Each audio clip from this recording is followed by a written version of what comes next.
What's going on, everybody? We are live once again. It's a brand new episode of Liam Picks Fights, brought to you by PrizePicks. It's the simplest game in all of DFS. If you're not familiar, you go to PrizePicks.com. You can look at all these different sports. It's MMA, it's MLB, it's the NBA, anything you could think of. They've got player prop projections, nerf fees, all sorts of different things. And you could pick any of these prop projections. You could do it multi-sport. You could stay in one sport. I have some UFC looks for this weekend in particular, but they have things for the PFL as well. So guys, check it out if you want. All the information you need is in that description box below. You use my promo code Liam and they will deposit match you 100% up to $100. And today on the show, folks, we're going to be breaking down UFC Vegas 57, and it's going down Arman Tsarukyan.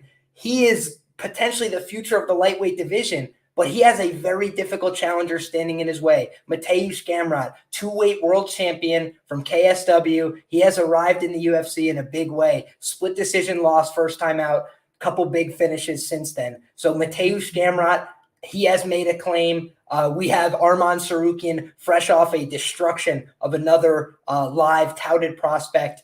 So I really believe that we have a lightweight masterpiece on our hands for this Saturday night. And what better way to break it down than to bring three of the brightest minds that I know, three very talented cappers, three very entertaining gentlemen, and most importantly, three good guys. And you guys know hashtag good guys rise. We did it last weekend, tried to warn you guys about Kevin Holland by sub. Shout out to the great people in the chat, dropping donos so early on, my man Brad. This is for that Holland sub cash plus 900. You heard it here first. Kevin Holland shipped a bag for the boys, and we thank him very much for doing so. And with that being said, guys, we're bringing in the big guns. First and foremost, a brand new friend of the show, my man Lou Betya. One of the freshest out, MMA engine, been killing the game. My brother, how are you? Pleasure to have you on the show for the very first time. Oh, man, I'm thrilled. Like, it's long overdue that we get to work together. But, Holland sub, I mean, he told you. What he more tried do you to want? I said, what are you guys, bots? Have you ever seen a poll on Twitter get more, likes than retweets? It's only going to go one way. You guys got to read the evidence. I mean, he told you. On social media. He told you. Choke that chicken. Liam, happy to break down these fights, dude. It's a great card, like, great main event. Like, I mean, I don't know about the first fight of the night. I don't know about a couple of other fights, but some sick value on this card. Like, super psyched to break it down with you and the rest of the panelists, man. Absolutely. And speaking of the rest of the panelists, I did mention we have a star-studded panel. My man, the GOAT, the legend, met this man at UFC Columbus. He's the real deal, the genuine article. I've always said that about him. My man, Gordo gambles, one of the best in the DFS space, one of the best in the betting space. What can I say? Oh, you know what? I'll pay you for that intro after. Thank you for that, man. Feels great to be back on the show once again, man. This is where I started. Happy to be back, and there's no one else I'd be here to break down this card for. So I appreciate you for having me on. Lou, thank you for copying my style, man. You look great. And let's make some money. Well, some of us don't have a lot of hair, bro. Like, Hey, we got three of us matching, but now we've got the man coming in from the West Coast. He's bringing that West Coast vibe straight from the MMA gyms out in these streets. Our man Wizz. And I have been saying this on Twitter each and every day. If you guys aren't following me there, you should go ahead and follow me there. What I've been telling you is that this man Wizz is giving out some of the greatest free plays on Twitter today. And if you're not following, I think you hate money. Dude, just exactly what Gordo said. I can't even pay you for this intro now. It's like, it's as if I hired you off of Cameo or something. But no, for real, I'm excited to break this card down. Gordo, Lou, Liam, and Wizz. Let's freaking do this. Let's go, Dream Team. We've got a bunch of killers in the chat as well. I'm seeing stud after stud after stud make an appearance. So, guys, let those takes fly. We're going to be working those in as we go here, but we've got a packed card, so we do not want to delay for even one more second. We're going to talk about the first fight of the night. Boys, I'll lead us off because I do have a bet on this fight. And do I want to have a bet on the fight? No, I don't want to have a bet on the fight, but I go to the casino. I see plus 225 on Vanessa Demopoulos, and I say to myself, how is Jinh Frey going to cover this price in a UFC fight? That's an honest question by me. I'm not trying to be disrespectful, but what I think is the most impressive about Jinh Frey is how much she's improved since she got to the UFC. And I don't mean her skills, because she's actually decent at fighting. She's always been decent at fighting. She's got pretty good skills in all areas, but she's gotten more aggressive. She's gotten more persistent. She's gotten more poised in the cage, and she's worked with a mental coach I really respect. Company I've had some experience with. When I was in high school, I used to do their free podcast, made a huge impact on my wrestling performance. So I know how much it can impact you just from doing these worksheets and concepts that they talk about, much less like having them as personal advisors and coaches for your process. So I think that that's important for Jinh Frey, but there's also some physical reality. She's 37 years of age. In women's MMA, sometimes you could stretch that out a little bit longer. She certainly works out hard. She puts herself in a position to succeed. However, she is a little bit longer in the tooth. She has, competed at the 105-pound division. This is Vanessa Demopoulos. Some of her more egregious losses were at the 125-pound division. She's competed, tooth and nail with the likes of Lupi Godinez. And I say that in the sense that she got beat up, but she kept fighting, and she actually, scored some rounds over Lupi, which I was impressed by. She went the 5-round distance there as well. I think she's been accruing more confidence and experience over time. She is the younger party here. I think she's a little more dangerous overall. Jinh Frey has been knocked out before at 105 pounds. That's a concern for me.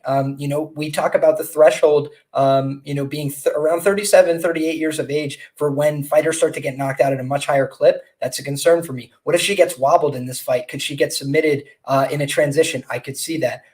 And also, I know that Vanessa Demopoulos is willing to get hit and keep coming forward. Unless you knock her out, she's going to be competitive. She's going to fight. And what are you going to do? Drop her and follow her into the guard? It's like, that's probably negative EV long-term. So for me, this was a play on the Demopoulos money line at plus 225. I didn't want to get cute with it and play the submission prop, because I do think that there is a possibility, not a massive possibility, but a possibility that she wins by knockout in the spot. I think there's a possibility that she wins by decision. She doesn't have great decision equity. I can recognize that, but it's a greasy women's MMA fight where there could be a sweep, a transition, a meaningful submission attempt that sways the judge's opinion of the round.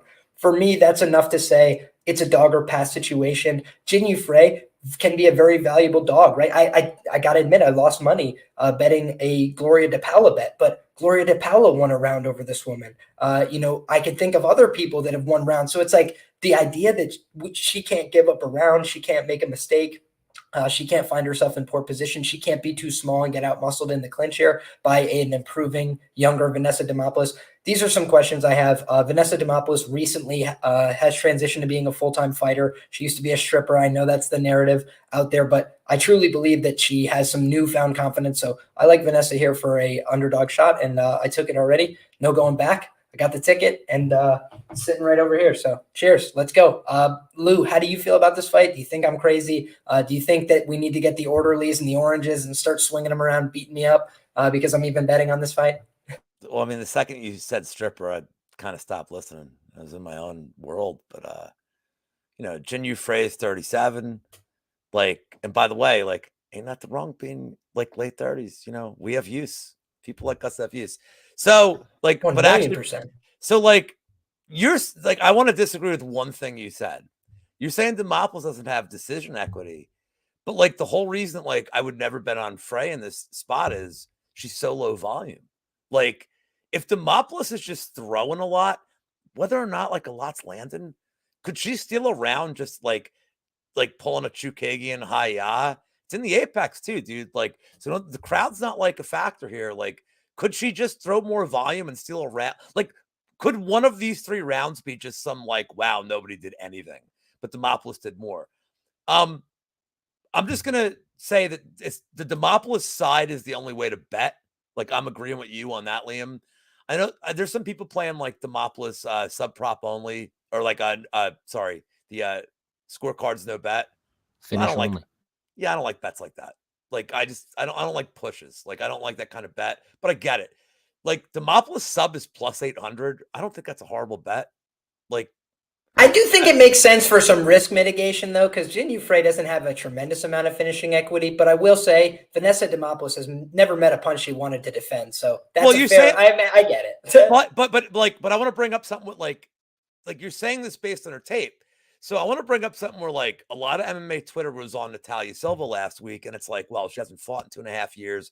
We really don't know. Like, and then she leveled up big, man. Like so Demopoulos is finally training full time. And I think this is a big thing. Like, she's 33, like, but I don't care because she's not like fight worn. But like, she's finally giving this a full go, like training full time. There's a lot we don't know about her improvements, but what we do know is that Frey is low volume, and we know what we're getting at her. She's going to do like nothing impressive. So can Demopoulos be more impressive in this fight, even if she's not landing a lot of punches? Like if she's throwing more, yes, she can be. And she's the clear side. The line even dictates it. She went from what, plus 250 to she's plus 190 now in some spots. Like, this is smart steam though. And it's steady steam. It's not like the instant like jump. I think Demopoulos is the side. I don't know that I'm going to get to the window here, except for a small poke on the sub at plus 800, which seems like that's 60 to 70% of her winning condition. Yeah, it seems to me like most of the sharper books, she's now reflecting a plus 185, a plus 190. I'd be curious to know what the numbers look like in Vegas. I'll try and get that information as well. Gordo, how do you feel about this fight? Well, I apologize for bringing DraftKings to a betting show, but is there a worse 9.2K fighter on DraftKings? Like, come on, give me a break. This is a tough one because I don't necessarily want to have action on this one. I beat myself up last week because I did play Gordo to Paula. I know. Don't tune out now. Don't worry. I do have decent looks sometimes. But this is one where you have to say, you said everything right. The dogger pass here. I think that Demopoulos has a better chance and the line doesn't tail, but I'm going to go where Betya didn't want to go, in that finish only prop. I do think there is a ton of value there. I think that definitely, especially at the opening numbers, I got it at plus 190. And if a way I'm looking at this is you're saying that there's only a 36% chance that this happens or pushes, and I just don't get it at plus 190. She's got the more finishing equity. Jinh Frey has not got a finish since her fourth professional fight in 2014 against a 3-2 fighter, I think at that point. She's not a finisher. She's a low volume minute winner, maybe technical fighter. And she's facing girl Demopoulos, who is tough. I mean, she'll take 1,000 punches to the head, and where she doesn't have the best striking defense, she'll go forward, she'll push forward, and she'll attack those submissions at all time. She has the more finishing equity here, and you can't debate me on that. She's going to go for it more often than not. I definitely think that finish only line is a great way to go, plus 190. If you do think that Jinh Frey wins this fight, I mean, you have to think that most of the time it is a decision. Her decision line is juiced, and rightfully so. So that's the one I'm looking at this one. I'm not really interested in picking a money line side because despite all the value on the dog and where I do like the spot you do have, Liam, it's tough to get there because we all know that there are a lot of flaws in Demopoulos' games, and she is training full time. But until we see those improvements live in person, I can't put my money on it, and I can't really go out there and pick a side. But I like the safe spot I got in the finish only, maybe pushing out a bit, but I like it the way it is. I liked my man Clint making the point. Fight ready, Vanessa. I bet she's on beautiful Flintstone vitamins for this fight. All respect and love to the people at Fight Ready. Wizz, how do you feel about this one, bro? I was actually going to bring up that point Clint made.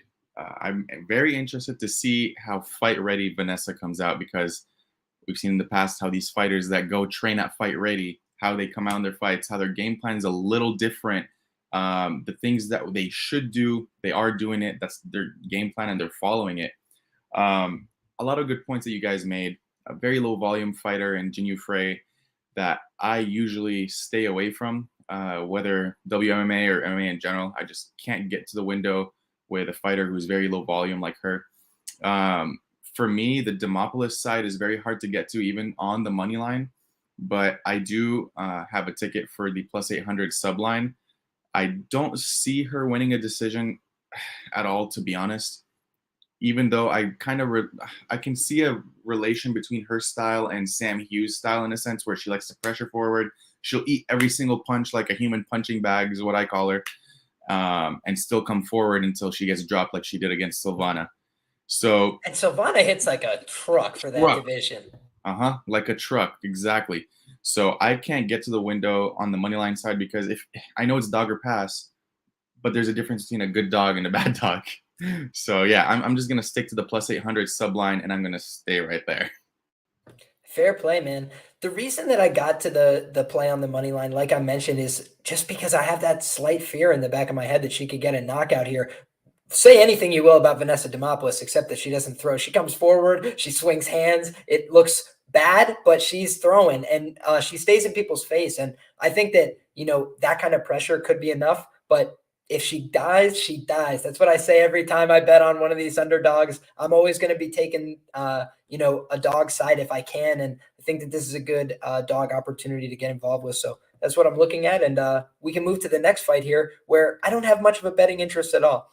We've got Brian Kelleher taking on Mario Bautista. And these are two guys that I kind of stay away from a little bit from a betting perspective.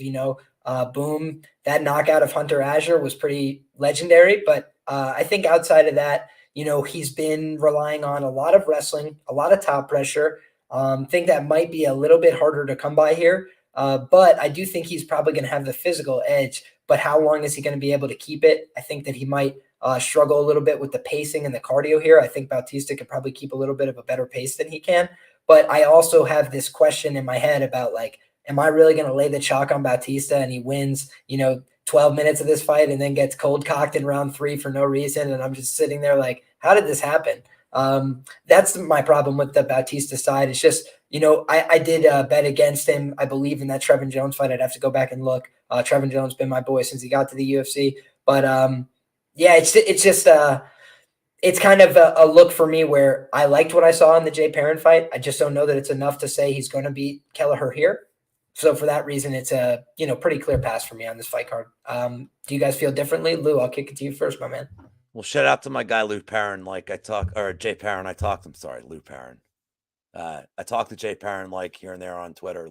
Super nice dude. Cool. Seriously, a super nice guy.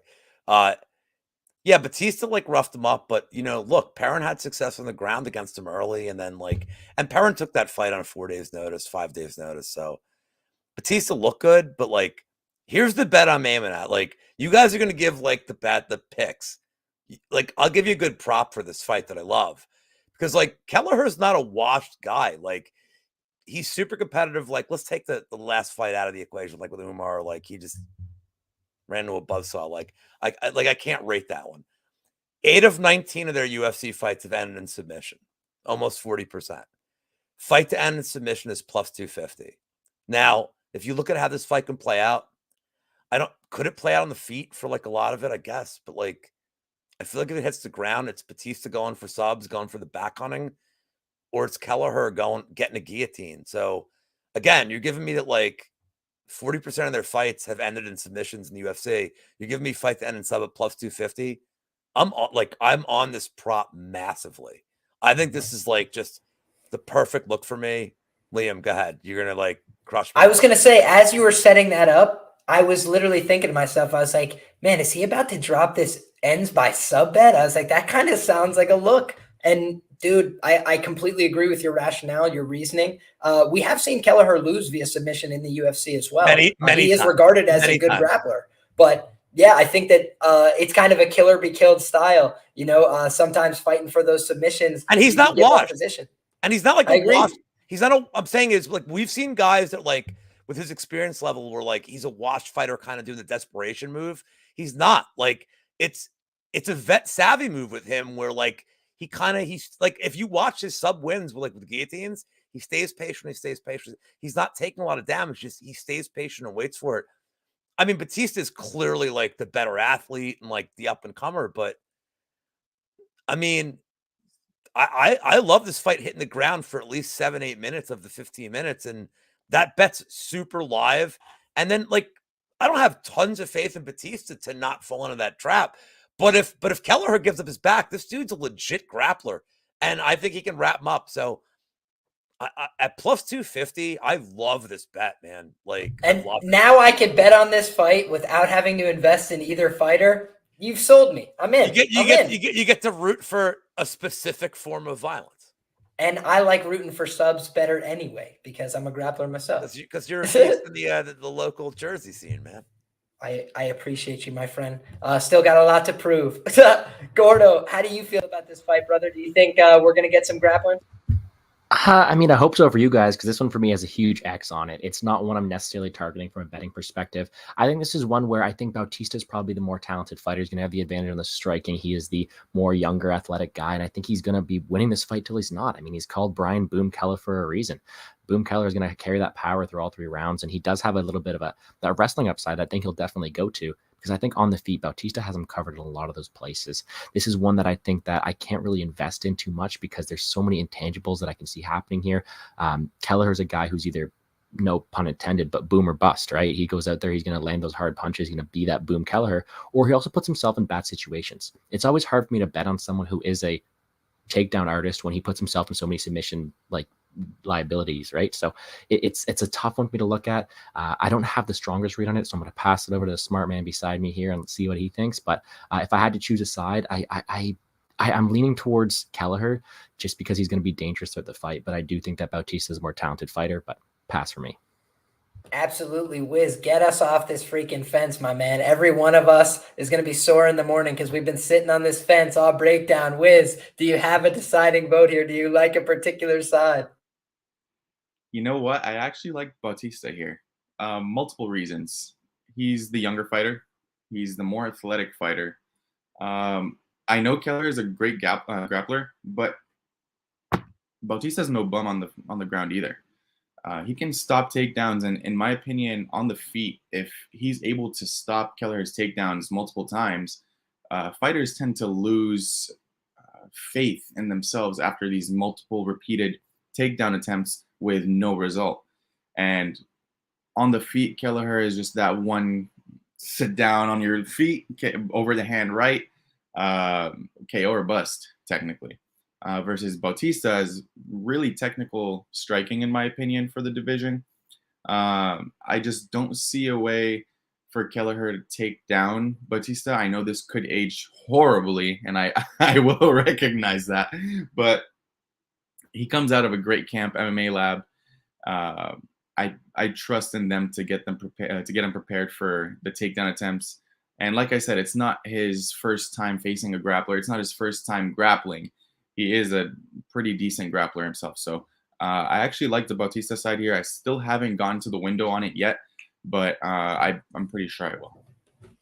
Sweet. And just so the audience is aware, I'm going to look at the average market odds here. So right now, if you're looking to play the Mario Bautista side, he opened up about -140. He's been bet down to a -171 on the market average. But if you're a Bet Online customer or a DraftKings customer, you could still find a -164, -165 out there if you're on the Bautista side.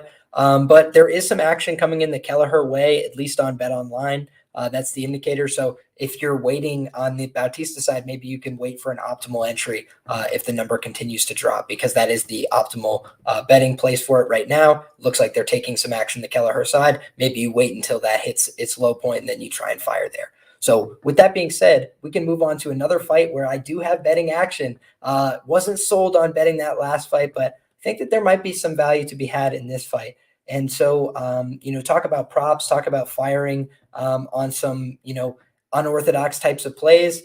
One of the things I like to do is some arithmetic, some mathematics, and I start going through and I'm doing some addition and I'm looking at how many submissions that JP Buys has in the first round. And I'm like, man, seems like, when this guy gets a submission, oftentimes it's front loaded. He's going after it right away. We saw in that last fight, he takes Montel Jackson's back very quickly into that fight. And so when I start thinking about this fight, I start looking at it. I'm like, where do I want to invest? What do I want to take a shot at? And I look and see that FanDuel's opened up a +950 on the sub in round one prop for JP Buys. And, Cody Durden, I think he's a, competent fighter, but I don't believe that he has necessarily 15 minutes of cardio. It does look like he's been training hard. I looked into his social media. I think that he's made potentially some improvements there. It looks like he's sparring with good guys, training with good guys, trying to put himself in a position to succeed. However, I just think that he has some grappling liabilities. Like, I think he leaves his neck in bad positions when he pursues his takedowns. I think that Jimmy Flick, I believe he's the only person to pull off a flying triangle in UFC history. I could be wrong about that, but he promptly thereafter retired from fighting. And Jimmy Flick is a talented submission grappler. But again, it's like Cody Durden got exactly what he wanted. Single leg elevate, boom, slammed right into a submission. There's the fight shortly thereafter. It's happened to him where he got hurt and then got submitted. So as far as I'm concerned, he's got some submission liabilities. JP Buys, his best chance to win is to submit him. It's to submit him early. It's to get after him. It's to out-wrestle and out-maneuver and out-grapple him. And I think he could do that. It's one thing to wrestle. It's another thing to grapple. And I think that JP Buys can grapple pretty well. I think he's a little more dangerous in the grappling. I think he's more likely to pursue submissions. And for all those reasons, I'm going to favor JP Buys here. And I'm going to play him to win by sub in round 1. So shout out JP Buys. Let's get this money. They're boosting him to win by KO. Why? He's got more of his wins by sub. And even when you look back at his amateur career, that's true. So I think there's a chance he could win by knockout. He has won by knockout before, but I think much more likely he wins by sub. Gordo, hit it. No, let me just say, how are they boosting him by KO? Do you know what the name of that prop is? Have you seen that?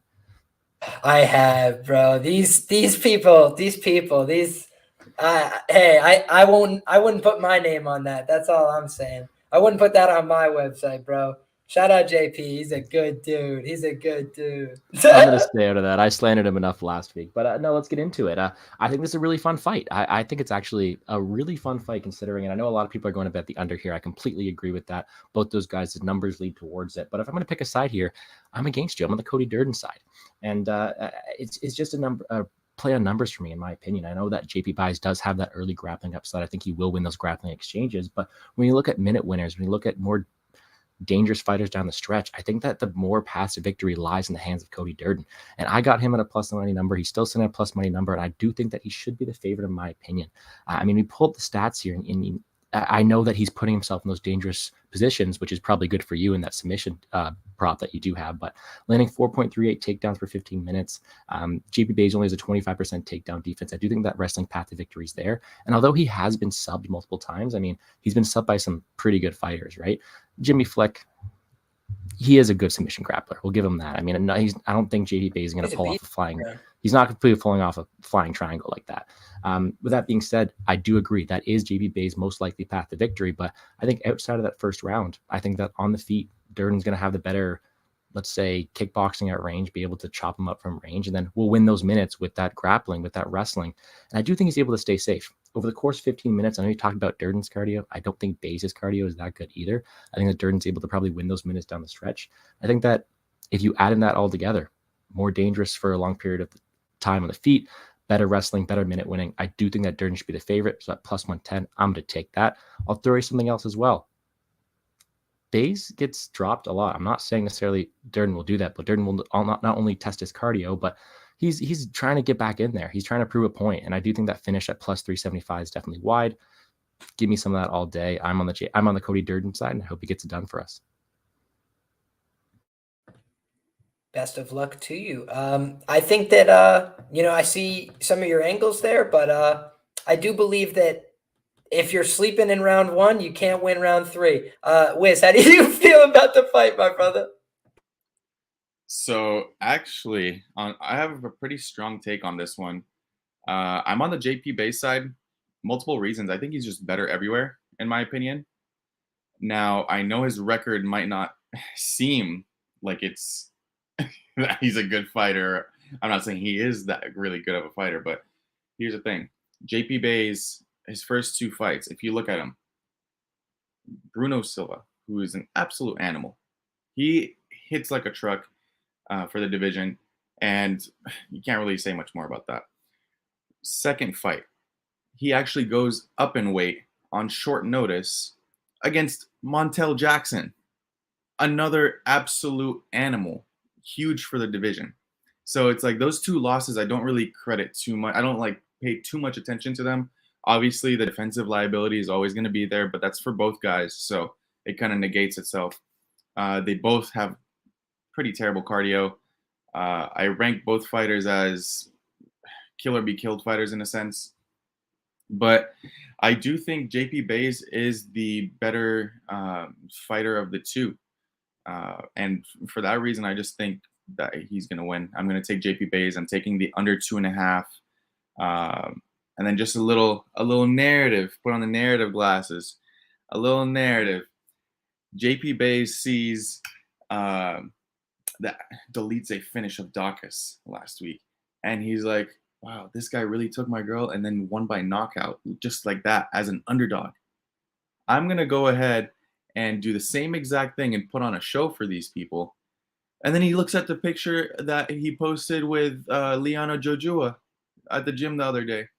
And he's like, and now he's just letting my wife, he takes my wife and then that's it. He just throws her away. I'm going to go win her back. So give me JP Bays. I hope that he gets his validation by sub, but oh my. We've definitely got some dissension in the chat. We've got people on both sides here. Lou, you're the deciding vote, my brother. What do you got? Put up what my guy Daz File said. Under 2.5 plus 120. Like, I hammered this on Monday. Like, you have two, in all fairness, you have two scrubs with horrible cardio. Like, what's Durden done that's impressive? Like, and by the way, Jimmy Flick, undefeated, retired fighter Jimmy Flick. What's he done that's, like, impressive? And Bays, like, they did him no favors in his schedule. But, so I love the under 2.5 because I hate the cardio. But, like, Lou has another bet on this fight. And, like, I see a lot of people in chat that don't know me. But I see Daz. I see Dan Goldstein. I see Monk. I see all the lunatics out here. And maybe I have a bet that I like a little more in this fight. Durden's kind of a dick. Like, you watch his tape, always doing like the hand over the mouth, the hand over the eyes. I see chat's going for it. They're ready for the Macho Lou at this one. And Bays, you've been sitting there for months watching this Delize shit. Whip him out, Lou. Somebody's getting a point deduction. They're getting kicked in the balls. And this is Lou Besh's Yam Bag special. Yes! 20 to 1 on DraftKings or Betway that there will be a point deduction in this fight. Either from Durden being a dick or Bays sitting there for months being like, yeah, I fucking hate all of you. And this could be the quickest ball shot we've ever seen in history. Just runs up and just slams Durden in the sack for, like, no fault of Durden's. I mean, but it also could be like, oh, that's like the Fabricio Verdum, just run across the octagon and sideways kick right to the mouth. And by the way, this particular Yam Bag thing, I mean, not the gimmick, but this bag is being retired after tonight because the hungry. The bags are getting a little gamey in that. So, like, my girlfriend has been like, I will just buy another bag of potatoes for you to, like, fucking change it. So you got to keep updating the Yam bags. Every time one cashes, you get a new bag. So the official pick is the under 2.5. Like, I slammed. This is one of the first ones I slammed early in the week. But here's your 20 to 1 point deduction. I'm playing Yam Bag Yahtzee with Durden and Bays, and I've hit 3 of them this year already. So, like, they can't all be Mike Jackson, but, like, some of them are all right. I love it, man. And I'll tell you this, I definitely like that look. I have a parlay here that includes this. Fight doesn't go the distance at minus 105. Really like that price. So got involved there, just to get that little bit of extra coverage. I think it ends early, but I'm probably going to end up with a individual play on the under here as well. So I like that shout. Seems like a great way to hedge as well. If you have a play on either one of these guys, but you're not so confident, maybe you put that little bit of a hedge on that under. You're still getting a plus money look there. And if you guys were looking to play this fight, right now, the market average on JP buys is about minus 119. You could find a minus 115 on a couple books. And conversely, for Cody Durden, minus 103 is the market average. But again, you're looking at plus 101, plus 100s if you look around a little bit and do some price shopping. So, bet accordingly. Bet with your conscience. My man Gordo is a smart guy, so never a pleasure to be on the other side. But I am on the other side for this one. Unfortunately, me and Wizz are going to ride on this one. I'm sure on a couple other fights later, we'll all end up, switching teams once again here because we got a lot of great fights to discuss. And the next one here is between Sergey Morozov, one of the prides of Kazakhstan, and he's taking on Raulian Paiva. And Paiva's coming off, tough loss there. Pretty brutal one as well. If I had to make a criticism, he really doesn't defend strikes. He just eats a lot of clean strikes, doesn't have great head movement, but he's a tough guy. You got to really put him down. You got to hit him with hard shots and put him down because he's not just going to quit on himself on the feet either.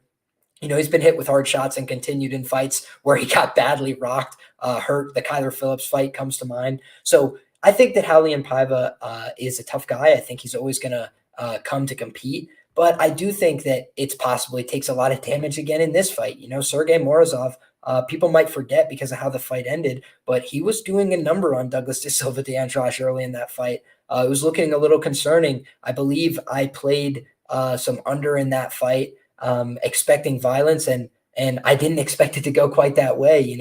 I do have some questions. It kind of reminds me of Bautista, but less concerned, right? I think that Morozov has some of those same kind of concerns. Like I've seen him self-immolate in fights where it looked like he was about to get a blowout minus 500 looking win. However, I think that this is like a get right spot for him. I think they're trying to give him a fight that he could win. I think some of Raulian Paiva's dynamism is diminished at this weight class.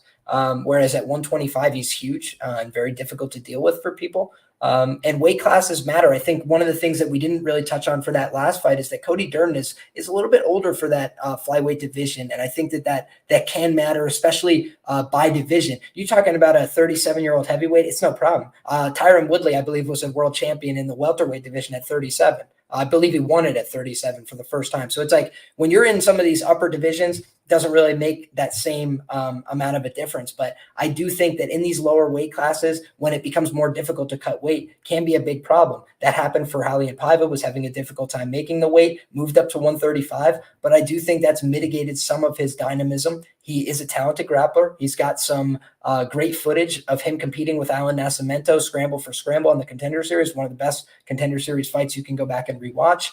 But ultimately, I can't get to a Raulian Paiva play because he's too hittable, because I don't trust him to not give up takedowns in top time, and because I think that, his finishing equity isn't really there. He hasn't proven it so far in the UFC. He's got some, damaging strikes, but more often than not, he's the one who's getting rocked and wobbled, and he's had a difficult time translating his power, especially up at 135, where I didn't think he was able to get O'Malley's respect even a little bit. So I'm going to kick this one over to my man Wizz first, give you a chance to get the ball rolling here.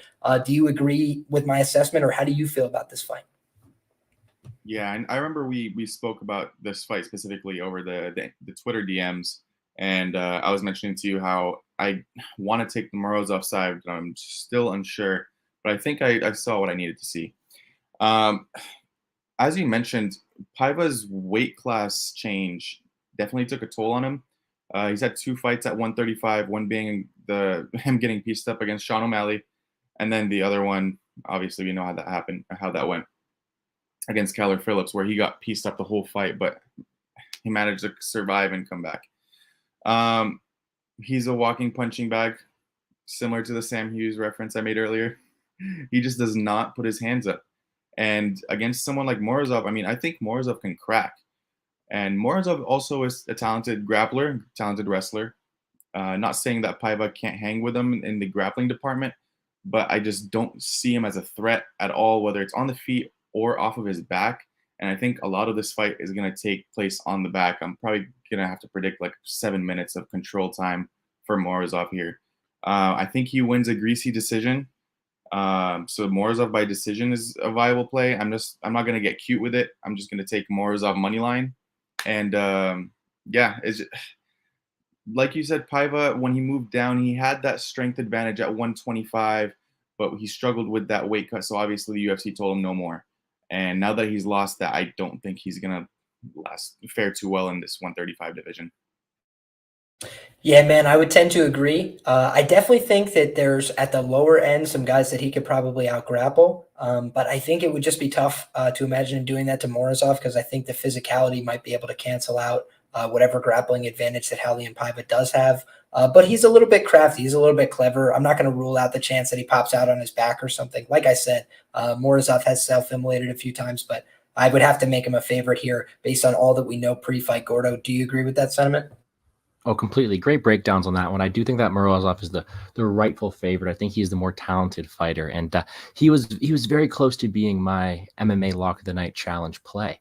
And I was so close to doing this. But the comparison I'm going to give you guys this week is Morozov is this week's Phil Haas. He is the better, more talented fighter. But if anyone's going to slip on a banana peel, it's going to be him. I don't necessarily rate Morozov's durability too well. I think that's a major flaw of his. Although it is a smaller sample size, he has been cracked. He has been knocked down. And I feel like he does have all the tools to win this fight. But who's going to be the one to get finished more likely, or in that earlier round, or just with that, not a fluky punch, but more often than not? And that's probably going to be Morozov. I am picking him to win. I think he's a more talented fighter. I'm cheering for him. I just wouldn't be surprised if he's the one who just gets clipped. Paiva's always in a fight. He's never out of it. Just ask Kyler Phillips. So I think it's going to be a fun scrap. I'm on Morozov all the way. I think he's a more talented fighter. Great wrestling upside. I think he's a more talented striker as well. However, I'm not going full balls to the wall due to that durability liability that I may have on this one. But go Morozov all day. I'm with you guys. Heck yeah. Lou, are you going to make it a unanimous panel decision, or what do you think here? I am, but I'm with Clint, by the way. Don't disparage Sam Page, man. She's a fighter on the rise. And listen, I had to. It was the best comparison. Look, by the way, when like Sam Page wins late, it means we get this awesome TikTok from Clint. And like, I love the spirit. Because like, you're like, oh shit. Like, here comes like great video. So let's talk about the alternative universe here, where Paiva's 1-5 in his last 6 fights, where a lot of judges stopped the fight in the first round against Kyler Phillips. And did he beat Gordo's boy, Master Z? Like, did he win that fight? I don't know, man. And then you go to Morozov, and it's like, could they have stopped his, like, craziest, by the way, crazy, like, one of my favorite fights against, like, Andrade, and, like, man, like, no disrespect to him. But, like, there's refs that stopped that fight in the first round. And then we're not even talking about this. Like, the fact is, Morozov, like, shot his load, went for, like, a finish, didn't get it. But, like, I think Clint mentioned this Monday, like, it was almost a 10-7. Like, it was a 10-8, like, all day. And this dude was just tough. But Paiva, like, he's kind of been the beneficiary of some, like, weird judging. Like, and he should be 1-5 in his last 6 fights. I just don't rate him highly. And, like, so I'm on Morozov big. And I'm on Morozov KO. I got it at plus 500 early in the week. I think Morozov gets him out of there. Just like, look, if I'm holding the stick in the 3rd round, I hate both tickets. But I think Morozov, this is a get right fight. I agree with the panel, man. Wait, That's Lou, exactly what I needed to hear. Hold on. Lou and Wizz against, well, Wizz, I hope you got wrestling, because I got like Alexei Oleszczuk, like, cardio. Like, I have to, like, I'll handle Gordo. I'm going to be Mateusz Gamrot shooting single legs from 7 miles away. I don't even care, dude. I have to. I can't get close. You see those spinning head kicks? I don't need that in my life. You keep your yam bags away from me, man. Gordo, no offense. If I have to get paired against you or Liam, I'm no. Oh, no way. Me 100%. Yeah, I mean, like, I got a chance against you. I got vet savvy.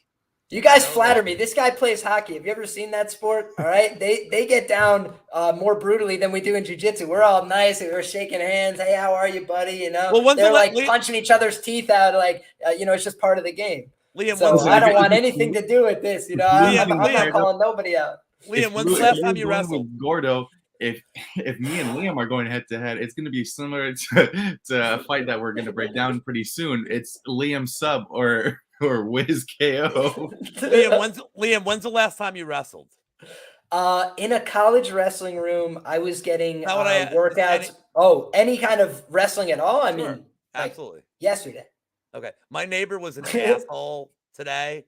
So, like, he ate a yam bag special. So, like, I'm in shape. So I'm ready. All I'm saying is I'm fight ready, bro. I love it, dude. I love it. Nothing better than that. And eating yams is getting you ready for the fight. I got vet savvy, man. I'm in my 40s. I got vet savvy. Like, I know tricks. Ain't none of y'all seen. So I love it, man. Veteran experience can go a long way. And potentially Wizz, we got this. Potentially young veteran TJ Brown will be trying to exert some of that veteran experience here. He's got less fights on paper, but certainly fights at a little bit of a higher level, you'd have to imagine, than Shayilan Nuirdanbieke And I think that this is a interesting matchup. And the reason I'm saying that is because you have Shayilan on the one side. He's training with Shavkat. That could only be good for your development, right? He's putting himself around guys on the rise, but he doesn't throw strikes. So how am I supposed to bet on him if he doesn't throw strikes? I think that there's a chance he could out-grapple TJ Brown here. But again, it's just a very weird fight for me to want to bet on either of these guys, because TJ Brown, talk about a banana peel as a -210 favorite. I think he should win this fight. Absolutely. I think he should win the fight. Would it surprise me if he put himself in a really dumb submission? No. Even though he trains with good guys, even though he's a pretty decent grappler, I just think sometimes he doesn't do all the best brain thinking in a fight. And I mean, who could blame him? It's a very chaotic, hectic situation. So, people make mistakes out there, but I think he puts himself in compromised positions at times. That's why I don't want to back him here at the big chalk price, but I expect him to win the fight. I think that he is probably going to be doing more work in all positions, meaning he's going to be throwing more strikes in transition. If they get in clinches against the fence, he's going to be more active in those positions, I think. And we've seen a trend in judging that I don't want to ignore. They're scoring people who are active in the clinch as opposed to people who are pressing into the clinch. I think that that's just something to be aware of. I think TJ Brown's just way more active with everything he does, Now, that being said, again, how does this fight blow up in our face, right? It blows up in our face if Shayilan is the one getting on top and just staying on top. But we've seen him swept. We've seen him fall out of top position against lower level grapplers. I think based on the training with Bryce Mitchell, training with a pretty serious camp in Glory MMA, I don't rate them as like my top 5 MMA gyms, like place you need to go if your career is struggling, something like that. But like, I think for a guy like this, he's getting in rounds with good training partners around his size that like to grapple, that like to compete. My man Wizz has gotten the hat and he is ready to rock. Oh my God, I'm being put to shame on my own show. All right, that's it, you sons of guns. I'm going to kick this over to my man Lou. Start breaking down this fight as I get my crazy hat, because I will not be outdone on my own show. Well, I only had a sombrero handy. I mean, like, I have lots of hats, but is it weird that like TJ Brown's one of my most confident picks of the week? Like, I know it's TJ Brown, but I just don't know. Like, are you guys like gimmicking me? Oh my God, Liam, that's amazing. What's up? Sick. What's up?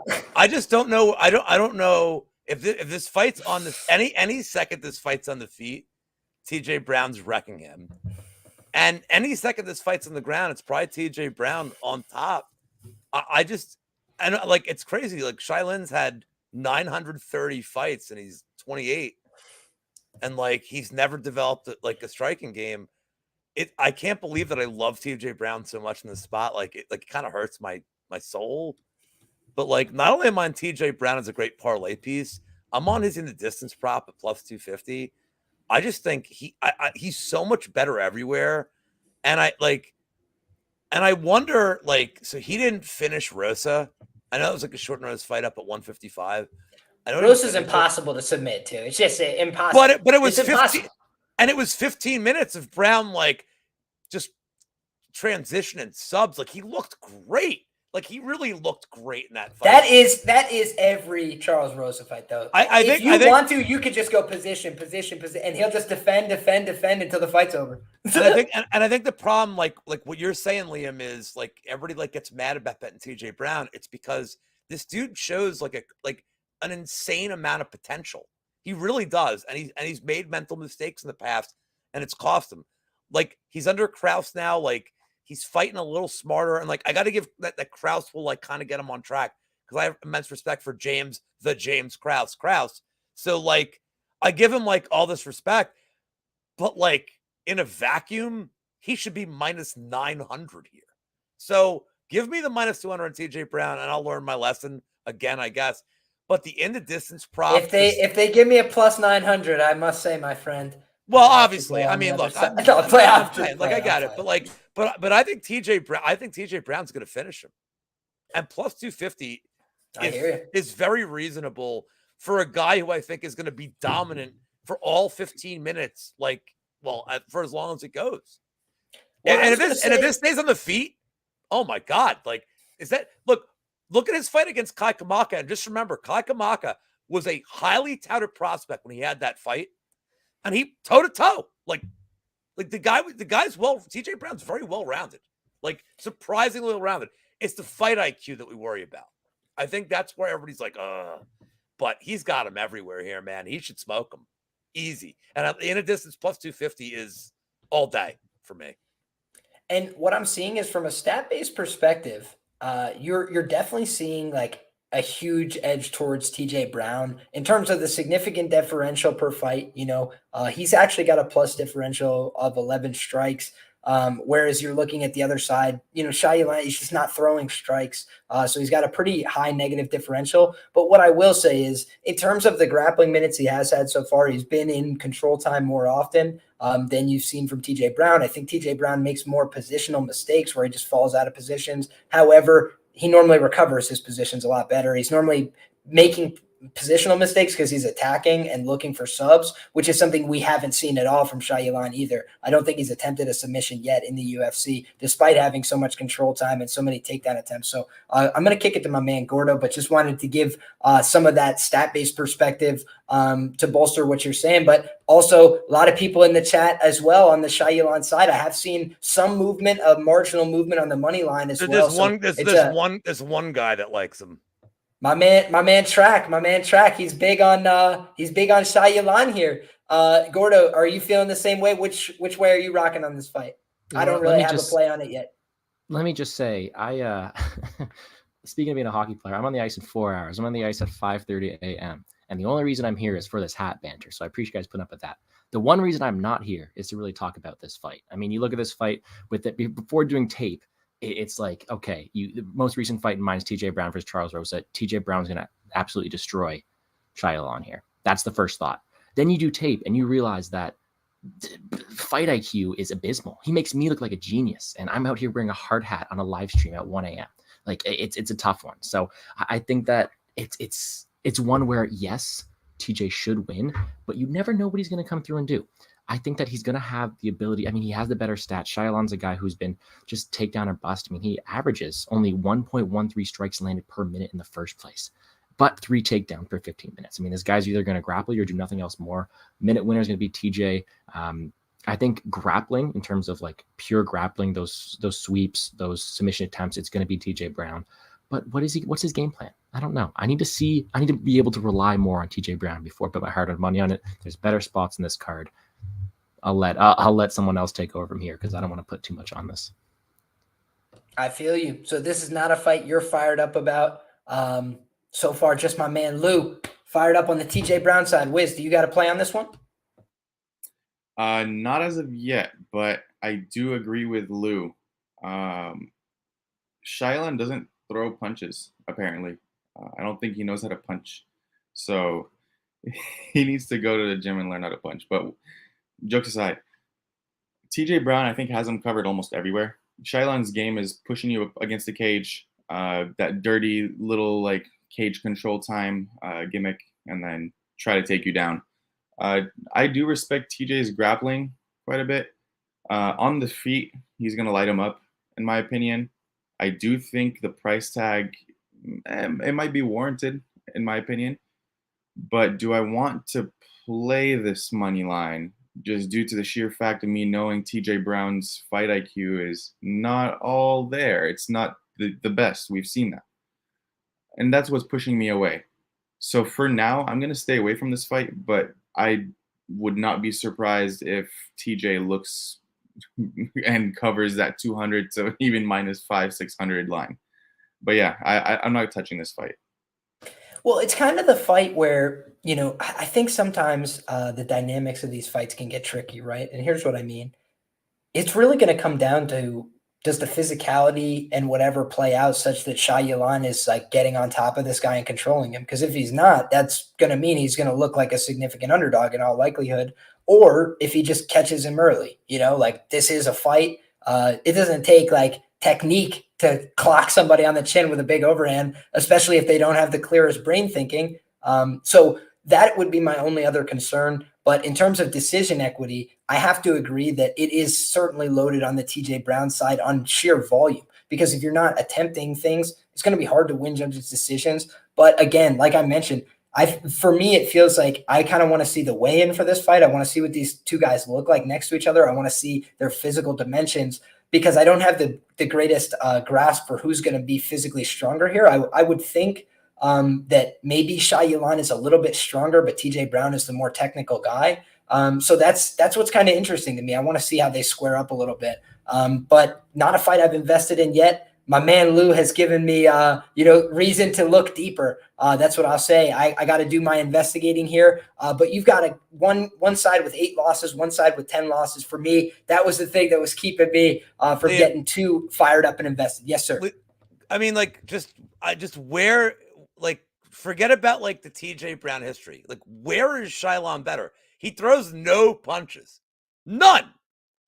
Like, I think 1.3. So I mean, if anybody that's like, well, TJ Brown's not great on the feet. Shayilan throws nothing. He throws no punches. So we talk about minute winners and moment winners. Every minute this fight's on the feet, he's losing. Like, and TJ Brown's a big dude for the weight class. Like, look, there's tons of spots to phase TJ Brown down the road. This is just, don't even overthink this one, man. And Wheezy, as somebody in chat said, Wheezy called this his ass shaving of the week. Are you telling me Wheezy's not a smart dude? Come on. Never. I would never say that. I would never say that. My brother Wheezy. Brother Wheezy. Brother for life. Oftentimes on the Pub Sports stream with us, cashing those bets live, calling out the ass shavings of the week as they're going on. He was there when we were asking Tony what happened. We were just asking questions. I was just asking questions. I really didn't even mean anything by it. I was just asking questions. But guys, with that being said, we can move to another great fighter. Please go ahead. No, that clip of you yelling at Tony Kelly. Let me just say, in person, watching the fights in Columbus, Liam is no different. that was same just guy. pure Same memories. guy. If you're on my team that night, I am with you 100%. Batkari until he was on the floor. I will ride or die with my homie. Thank you for saying it correctly, like Bert does. I got you, homie. I try and stay up on my names. Well, Bert's a pro. We've got a tricky one coming up next, boys. Tafon Nchukwi. He's got one of the cooler names on the card for sure, and he's taking on Carlos Ulberg. This is a fun fight. It's definitely a fight that I got involved in a little bit earlier. At the current pricing, I think we're getting a lot closer to accurate. We had a price flip here. We had a underdog play on the Tafon Nchukwi side, and now he's flipped to a favorite here, basically across the market. I'm looking right now. I'm seeing a plus 105 available on Carlos Ulberg on several books. He's a market average of minus 102. And you're looking at on the other side, Tafon Nchukwi.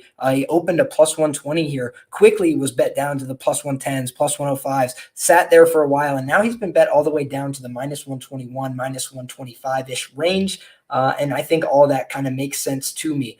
The reason being, on the feet, should be a pretty competitive fight. I thought that Azamat Murzakanov was going to have a clear edge on the feet against Tafon Nchukwi, and he had a very competitive fight there. He was losing, I thought, several minutes, and granted, I beat the line by a lot. I got in at minus 145, something like that. I think it closed minus 190, minus 200, something like this. Still didn't really felt like I got the best of it there necessarily. So I made a note, hey, this guy Tafon, maybe a little better than I thought. Beating Mike Rodriguez doesn't say a ton to me, but it does say to me that he could beat somebody with this body type, with this archetype, who wants to come out there and strike and be long and have a pretty fight from the outside. He's not going to do that. He's going to force it into the clinch a little bit more. He could trip this guy off his feet. He could parry a little bit. He could work his way inside. He could touch the body. I think he lands pretty hard shots. And I think that Carlos Ulberg, he's got some decent striking. I don't think it's anything, revelatory. I don't think it's going to light up the division. It's not what I see. And I think that if somebody was to define this fight with grappling, it's going to be Tafon. I think he's probably a much superior grappler. I don't have a ton of information on the Carlos Ulberg side here, but I do know that he's a fairly recent transplant in the MMA scene. I know that Tafon Nchukwi is training with Team Lloyd Irvin. That's a very, very credible grappling team outside of MMA, inside of MMA. Just a team of killers. So I don't think they're anything to be trifled with. I don't think that Tafon has a traditional wrestling game either. So if Carlos Ulberg's just working on defending takedowns, it's may not be enough. He's got weird foot sweeps. He's got ways of attacking you into the clinch and taking you off your feet when he catches kicks and things like that. I think all of that could present problems for Carlos Ulberg. So I got involved, not a crazy, 10 unit max or something. Tafon is still liable to be caught on the chin. He did have a knockout loss not all that long ago. However, I think sometimes we overrate that in the market. We saw Marc-Andre Barrios. I remember all the narrative leading up to that fight was, well, is he going to be able to stand up to the punches with his chin? He did get knocked out 2 months ago, and he just steamrolled the guy like it was no big deal.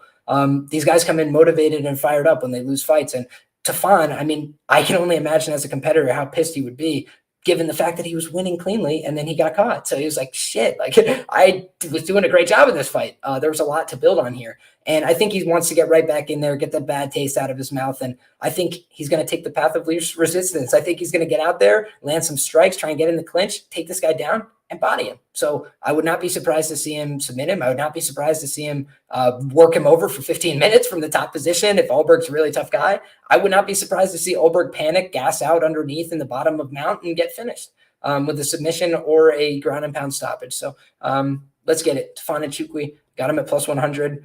And I like him to win this fight. How do you feel about this one, Wizz? This fight was one where I was just like, okay, the line is way off.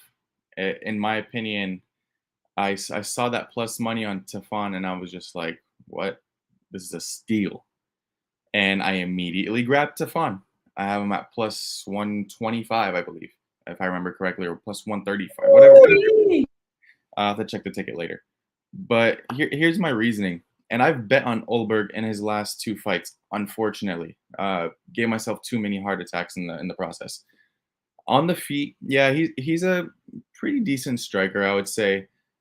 The thing with Ulberg for me is that A, he gasses. B, he did not look any which way dominant against someone in Fabio Cherant. Like, really? Someone who was, everyone kind of wrote off in the division. They were kind of trying to feed him to Ulberg. And that win was not convincing at all. Versus, I'm looking at Tafon's last fight, and he was winning the fight against Azamat Murzakanov. And I was on the Murzakanov side too. And I was shitting bricks. Let me tell you that. You should have seen me screaming at that knockout. Anyways, moving forward. Nchukwi's striking has developed into not a weak point, into something that's very workable right now in the division.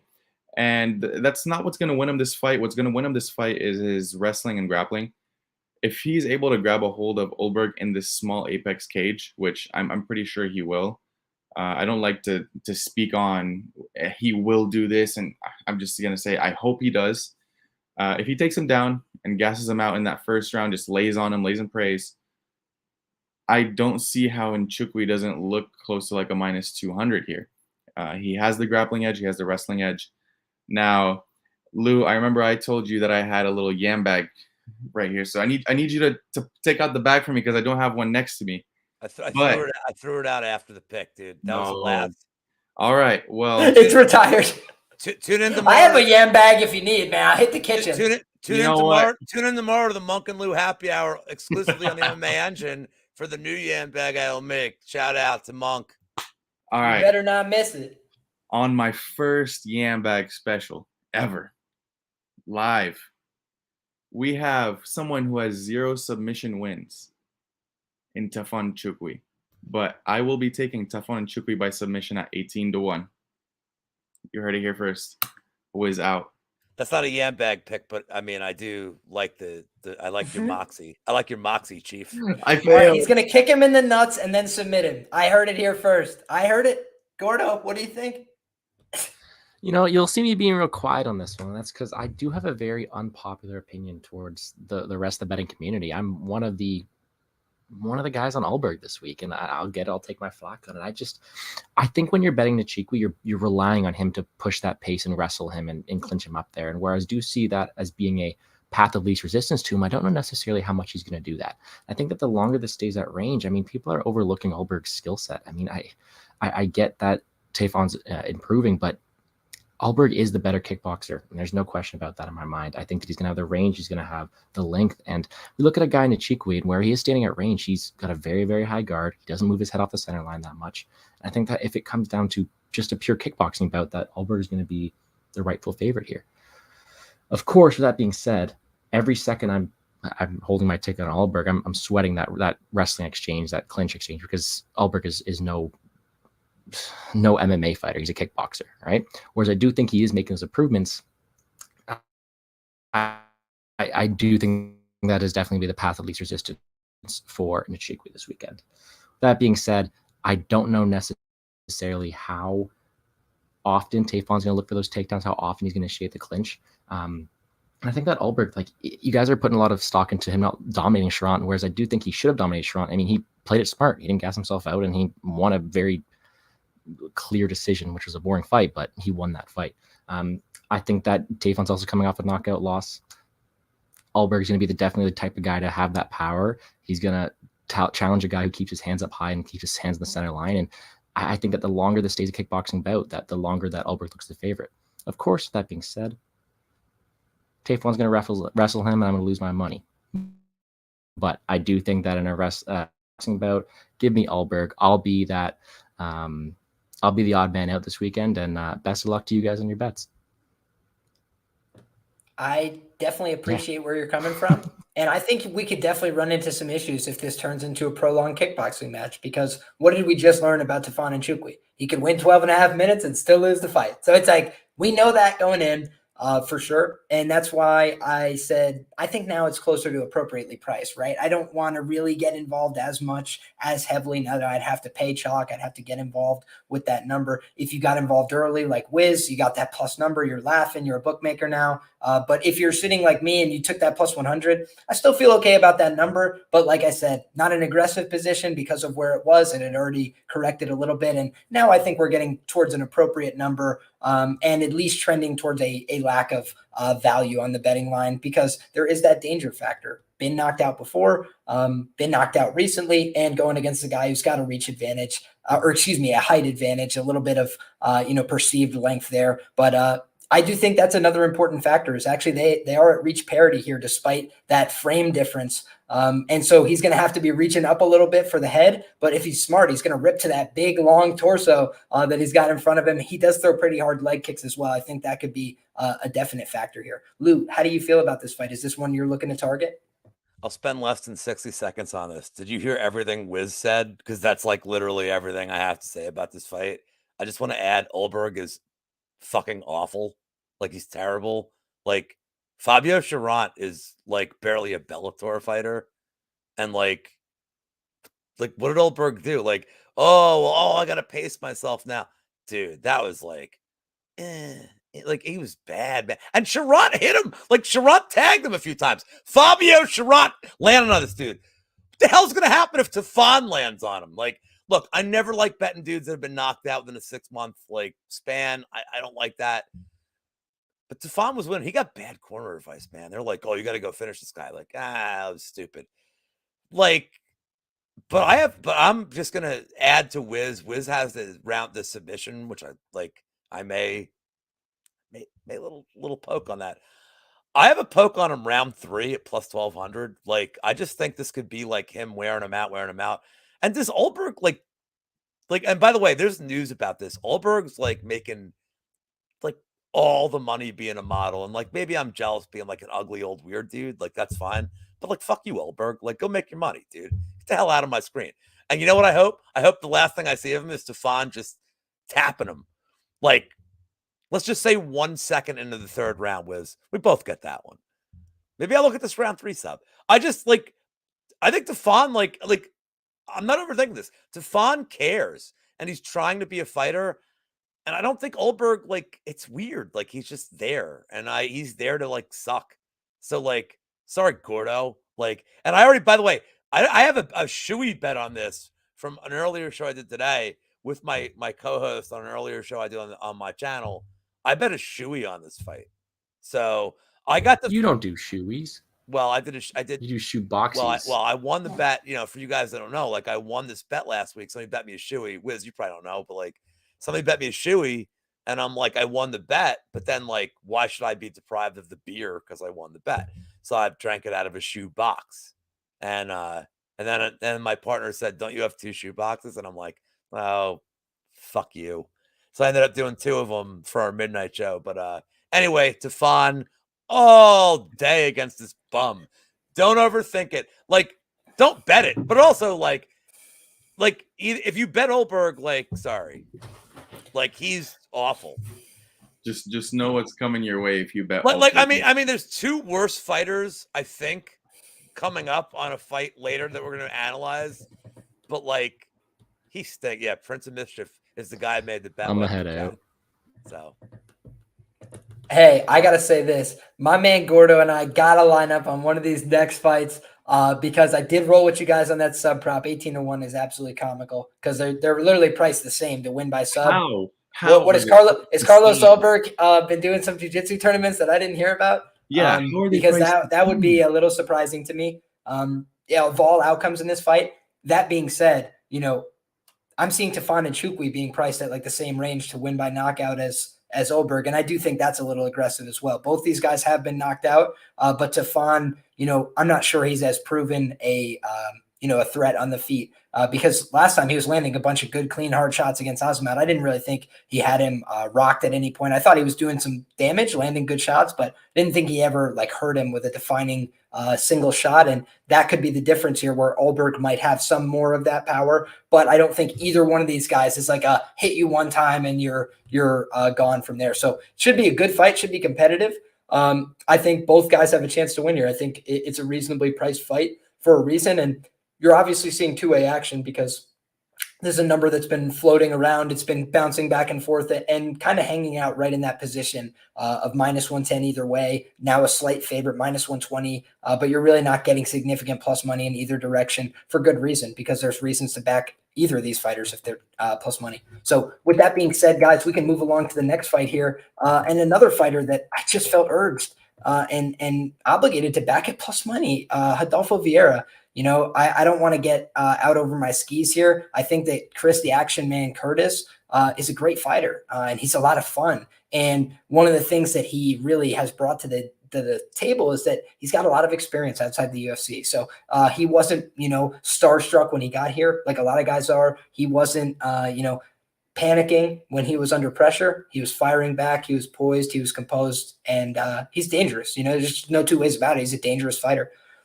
But I don't love this matchup for him. I think it's a really tough one. And I think that this might be the gentle push from the UFC to say, hey, maybe we get back on that diet. Maybe we get back to some weight cutting and see what 170 is like for you. Because they're a little strapped for contenders at 170. And especially now, starting to have a lot of them age out a little bit, 37, 38. You think of the Wonder Boy Thompsons, even I believe into his late 30s, early 40s now. So a bunch of guys in this welterweight division on the cusp of aging out a little bit. So you have these guys that, Chris Curtis is no spring chicken, but he is a little bit younger, a little bit fresher. I think they would like to get him down to that 70-pound division. And what better way to encourage that than to have you get attacked by a gorilla? And that's Rodolfo Vieira. The guy is a very difficult force to deal with.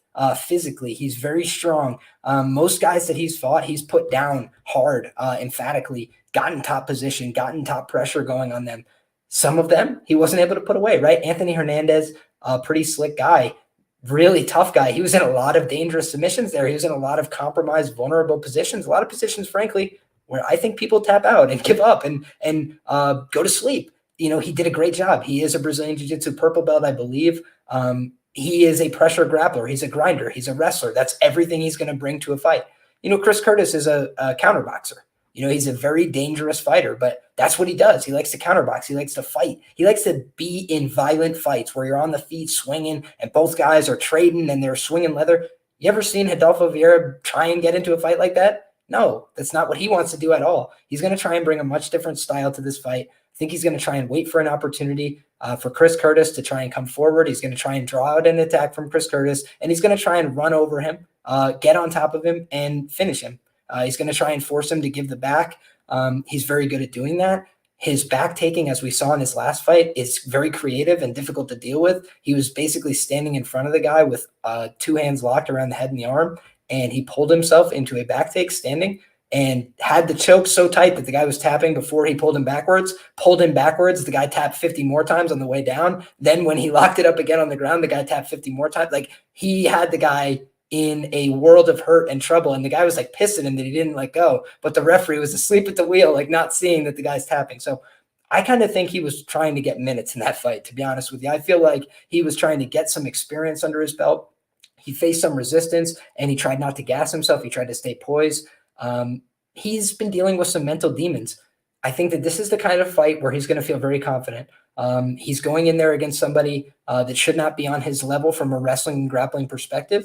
I do think that if he plays around on the feet too long, he could get hurt. He could get caught in this fight. But at the plus 140 tag, I see somebody with a dominant grappling path.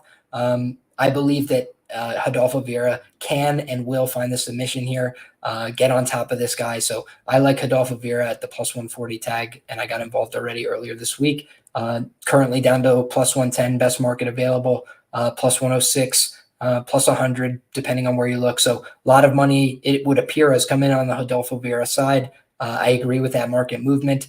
I'm not saying that it should continue until he's a minus 2,000 favorite or something, but it's hard for me to say, that I could see Chris Curtis being a favorite here. I think a pick'em may be more appropriate, but him being outright favored over Rodolfo Vieira is hard for me to stomach. Wizz, how do you feel? For me, this fight is probably going to play out one of two ways. I'm pretty sure everyone already can envision this. It's either Curtis by KO or Rodolfo by submission. Now, here's the thing. The one reason that this pick for me kind of swayed me towards the Vieira side is I think Chris Curtis is actually better suited for the welterweight division. He's a little bit too small, not too small, but he's a little bit small for the middleweight division. And I just think Rodolfo Vieira is just a lot bigger than him. I think he's going to be able to take him down. I'm not going to say fairly easily because he does have decent takedown defense. But I think he's after like 1 to 2 tries, we're going to see Chris Curtis on the ground. And we've seen Rodolfo Vieira's submission game before. I mean, there's a reason why they call him the black belt hunter or the black belt slayer, one of those two. He just annihilates people on the ground in the grappling. And I just think that this is a big step up in competition. For those that didn't know, Chris Curtis wasn't always known to be this huge KO guy. I mean, he faced Phil Hawes, who we all know has a very questionable chin. And Phil Hawes is an animal. He has no questionable chin. He's a good animal, this guy. Yeah, I mean, come on now. Hey, Duran win. If you guys didn't see that video breakdown, Duran win, bet of the century. I don't give a shit that it lost. I don't give a shit. Did you hear that breakdown? That guy's a legend. I'll bet on Duran win again. I'll lose money with him again. What took you so long to stop that? Like, oh, he was the man. Sorry to interrupt. Just come on, man. No, you're good. You're good. And then the Brendan Allen, he just served him a nice little one straight to the jaw. But he hasn't been known for those big knockouts before. He wasn't really a knockout guy. And I think we're going to kind of see him regress back to the mean of where he's more of a point fighter or a counter puncher. And with someone in Rodolfo Vieira who mainly just sticks behind his jab until he finds the opportunity for a takedown, it might not work. And also, not mentioning this again, it's the Apex, smaller cage. So I think Vieira might have a little bit easier of a time taking Chris Curtis down. I've watched a couple of Chris Curtis's fights while doing a tape against Magomed Karamov, who is a pretty decent wrestler, but we all know grappling is a stronger top game than wrestling top game. And Magomed Karamov had a really easy time with him on the floor. Same thing with Ray Cooper, who I do rate as a wrestler, but again, it's night and day between grappling top game and wrestling top game. So I'm gonna have to go with Rodolfo Vieira. I have a bet on him at plus 125. Whoa, he's gone. Ooh, he's gone. I guess I'm talking then. Well, yeah, go for it, Gordo. Okay. Hey, I love both your points. Both you guys killed that breakdown. I love that. First look at this fight. You see the lines, and the first thing you think of when this fight's announced is, I'm betting the under. Okay, it's minus 750 now to go to decision. Maybe I won't do that. Then my thoughts are coming to me. I'm thinking, okay, Vieira is forever dead to me after Fluffy. But no, we do the tape. We do the hard research. You have to see that Chris Curtis is a lot better underdog than he is a favorite. Chris Curtis has a lot of holes in his game that are be able to exploit, and especially a huge dog price tag. Rodolfo Vieira is going to have a huge path to victory. Chris Curtis, although very, very tough and very good at, let's say, staying in fights and fighting his way off at the end, gives his back up, gets taken down, has a huge hole in his ground game that has been exploited in the past. And if he makes those same mistakes that he has that we see on tape, Vieira is going to snatch up that neck and snatch it up quick. I think that Vieira, although having those questionable, let's say, durability and will to fight and cardio, has this clear path to victory that is just undeniable. That first round sub is something I tweeted out earlier in the week because it opened at one book plus 650 and where another book was plus 300. I do think that hey, welcome back, bro. Nice to see you. Am I the first guy to ever boot myself off my own panel? That was an interesting one. Sorry about that. Oh, no. We were talking about crazy shit when you were gone. Yeah, you should see it once you rewatch the stream. Yeah, don't watch it. You were like, Liam's such a piece of shit. Thank God he's not here. He kept interrupting me. We were like hookers, pizza, Santa, like Christianity. Like it was crazy, dude. Oh, I can't beat it. Can't beat it. I'll have to catch up on everything, get the wisdom of life. Has anybody said that they don't think Rodolfo Vieira is going to win the fight yet? What's going on, boys? No, I was just talking about it. I think this is another spot where this is a DraftKings fight to target. And you got two guys. I'm sorry, the DraftKings player in me is just coming out right now. It's one where it's going to be a violent affair. Of course, I'm with you guys. It's probably going to be Vieira early or Curtis late because Curtis likes to stay in those fights. And Vieira has seemed to gas out and lose will to fight. But it looks like a decent path to victory for Vieira. I'm completely there with you. The mistakes we see on tape, he makes them here against Vieira. It's done. Give me Vieira, dog money. I didn't get plus 140. I got plus 135, but I'm with you all day. Let's cash these tickets, guys. Vieira all day. Love it. Love it. Lou, make it unanimous. Well, that's an order. No, I'm kidding. Well, I'm not going to make it unanimous, but since this is a show to help people with their bets, I'm going to give you a little different angle on it. I have gone back and forth this one all week. Like, I really have, man. Like, because I think Curtis, like, look, Curtis on his back is like, the fight's over. But like, Vieira's cardio is like a huge concern. So here's what I'm telling people if you want to attack this. And like, because let's put it this way, no matter what side you're on, your butt cheeks are going to be clenched from the first second. You're like, and this is a great fight. And somebody's going to end up looking like minus 800 in this fight, I think. So here's what I'm going to say. Bet the fight live after round one is the best approach you can take here. Because if Vieira wins in round one, okay, you missed it. That's all right. But if not, whatever Curtis's live odds are, I love it. Like, I do at that point. Like, he's got heart, man. Like, and like, you can't quantify it. Like, look. Everything you guys are saying is 1,000,000% how I feel the fight will go. Vieira will take him down sub in the first round. And it's sub first round props like plus 325, which is decent. But it wasn't always. But if you're holding a Vieira ticket and it gets out of the first round, you're shitting yourself. Like you rip it up. So I'm saying is from like a responsible, I can't believe I'm about to say responsible gambling. From a responsible gambling perspective, I like the live bet perspective here. I think that Chris Curtis is probably going to be like plus 300 after round one. And you get a great price for like how good do you feel after round one if Vieira like threw the kitchen sink at him. I do think Vieira is the side, but the line has come up so much where he's like plus 105 on some books where it's like, thin value. so I mean, I know, but like the value is switching and like, I'm gonna take a live bet approach here. I put a bet on Vieira early in the week, but honestly, if this comes down even more, where Curtis is like minus 110, I mean, it's not like a true R-bout situation, but like, do I just kind of bet him and say like, you know what, I'm gonna just take a push on my bet and then do the live bet situation. I don't know, man. Curtis has made me money, man. It's hard to like go against him, but like as soon as I saw these odds, like Vieira being a dog, I'm like, this is wrong. Like I hammered that bet early. Maybe I'm having a little bit of buyer's remorse right now. I just like the live bet is definitely a play. And even for you guys on the Vieira side, if he doesn't get him out of there in the first round, You have to look at that market.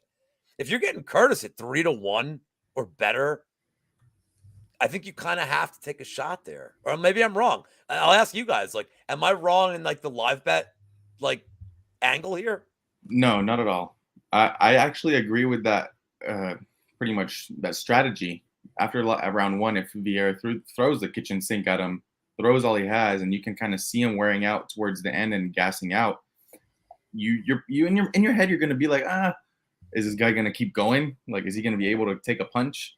Especially with the way Vieira gasses, like, I'll be the first to admit it. Like, he has looked horrible in round 2 and 3 in the past. So that ARB situation is not a bad idea. That all makes sense to me, boys.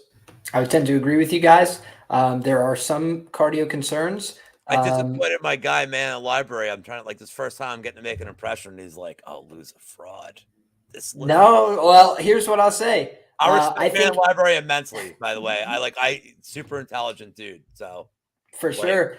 Everybody's got a different way to make money. And I think in terms of reading markets, very few better, right? And I think that that's something always got to respect. When I'm looking at this fight, for me, there's a difference between getting somebody at this big plus number like we've been getting on Chris Curtis, and that's a great time, to bet on somebody.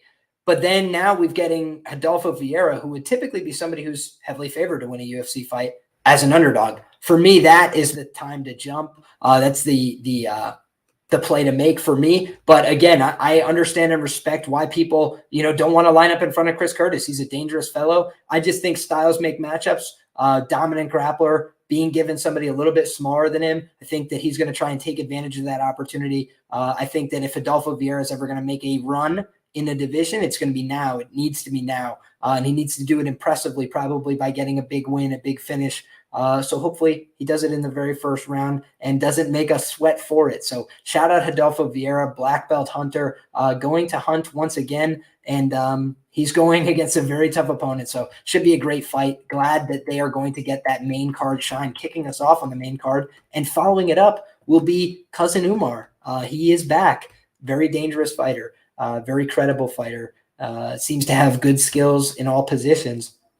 Pretty risk-averse fighter. You look at Islam Makhachev, what makes him a difficult guy to beat. He doesn't get hit very often. He doesn't put himself in range all that much. When he does, he makes a point of landing something effectively and trying to get back out of the way. He picks his spots effectively. And I think what separates somebody like Umar is the fact that he can, dictate from kicking range.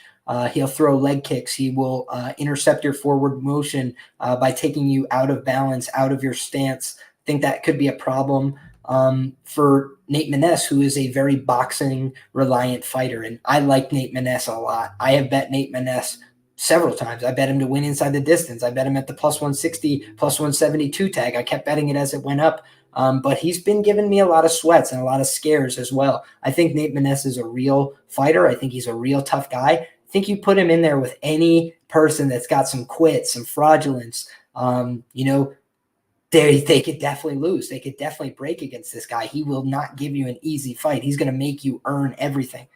But I think Umar is ready to take everything and give it to him. I think he's ready to land the better, cleaner shots at range here. And I think that from a submission grappling standpoint, I think that he is very good about moving to a dominant position and finding a lethal hold quickly. I think that's the real problem people have dealing with him. There was a fighter we talked about that I had watched his regional tape and he really impressed me. It was Tatsuro Taira. And you'll remember back, Man in the Library was very confident on Tatsuro. Part of what I loved about him was his insistence on when he got to a position, he looks to attack, he looks to use a submission hold right away. And he had a tough time getting it off in that fight, but his insistence on grappling, his aggression was what won him the fight ultimately. I think that if this fight goes to a decision, Umar will have the grappling upside and will probably use that towards a decision. I think he'll limit the ability of Nate to land by keeping this as mostly a kickboxing outrange fight. And I think that he has a decent chance of landing a knockout blow. Unfortunately, I like Nate Maness a lot, but he keeps his hands quite low. He doesn't have perfect defense. I think he's a little reactive as a counterpuncher. And when you're boxing in the pocket, that could be very effective because he was getting hit by Tony Gravely, but throwing back massive bombs that were landing right after. And so it was a I'm going to hit you, you're going to hit me, somebody's going to fall over type of ordeal. And I just don't know that he's going to get the same opportunities in this fight. I think he's going to have those exchanges limited here. And maybe he's able to make something happen, but I don't believe in investing in him in this opportunity. There's no way to invest in Umar on the money line here. As far as I'm concerned, at minus 1,000, it's just too high variance of sport for me to do things like that. That being said, to look at some prop markets here could be interesting. I do think he's probably going to end up finishing Nate Maness, a guy I really like, a guy who I think is junkyard tough, but I just think skills matter. Nate's been in a lot of really vulnerable positions against guys who I don't think have the same level of skill. Luke Sanders hurt him badly in round 1. And I bet him in that fight. I thought he was going to beat Luke Sanders in that fight as well. But this is a different level, and I think if you're a guy who's trying to work your way, from that top 25 to the top 10, Nate Maness is going to be a real hard time for you at 135. He's no slouch against anybody.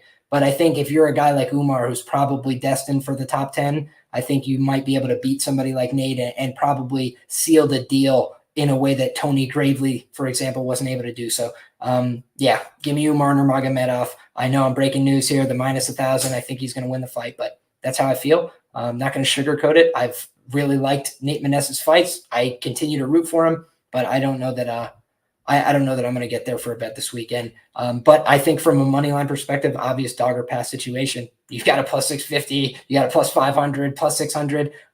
There's a high ROI there on a low risk.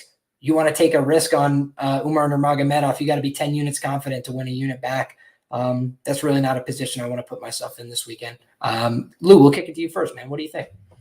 So I actually took Fight Doesn't Go at minus 160, and then I get if Maness bonks him. Umar in the distance is minus 140 to minus 150. So I'm happy to pay the extra 10 cents just to get that total. I just want to say one thing about Maness. Obviously, by the way, we're paying a premium for the Nurmagomedov name here. We're paying the price for it.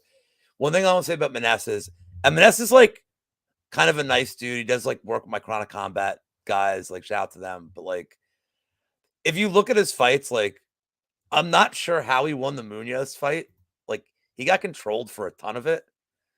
And then Luke Sanders, he was kind of losing to Luke Sanders is that fight. And there's a universe where that Gravely fight stopped in the first round. Maness is a product of people doing stupid shit against him. It's not that he's not willing. They haven't given Maness the super easy run either, just starting out. But he's winning by a product of his opponents making horrible mistakes.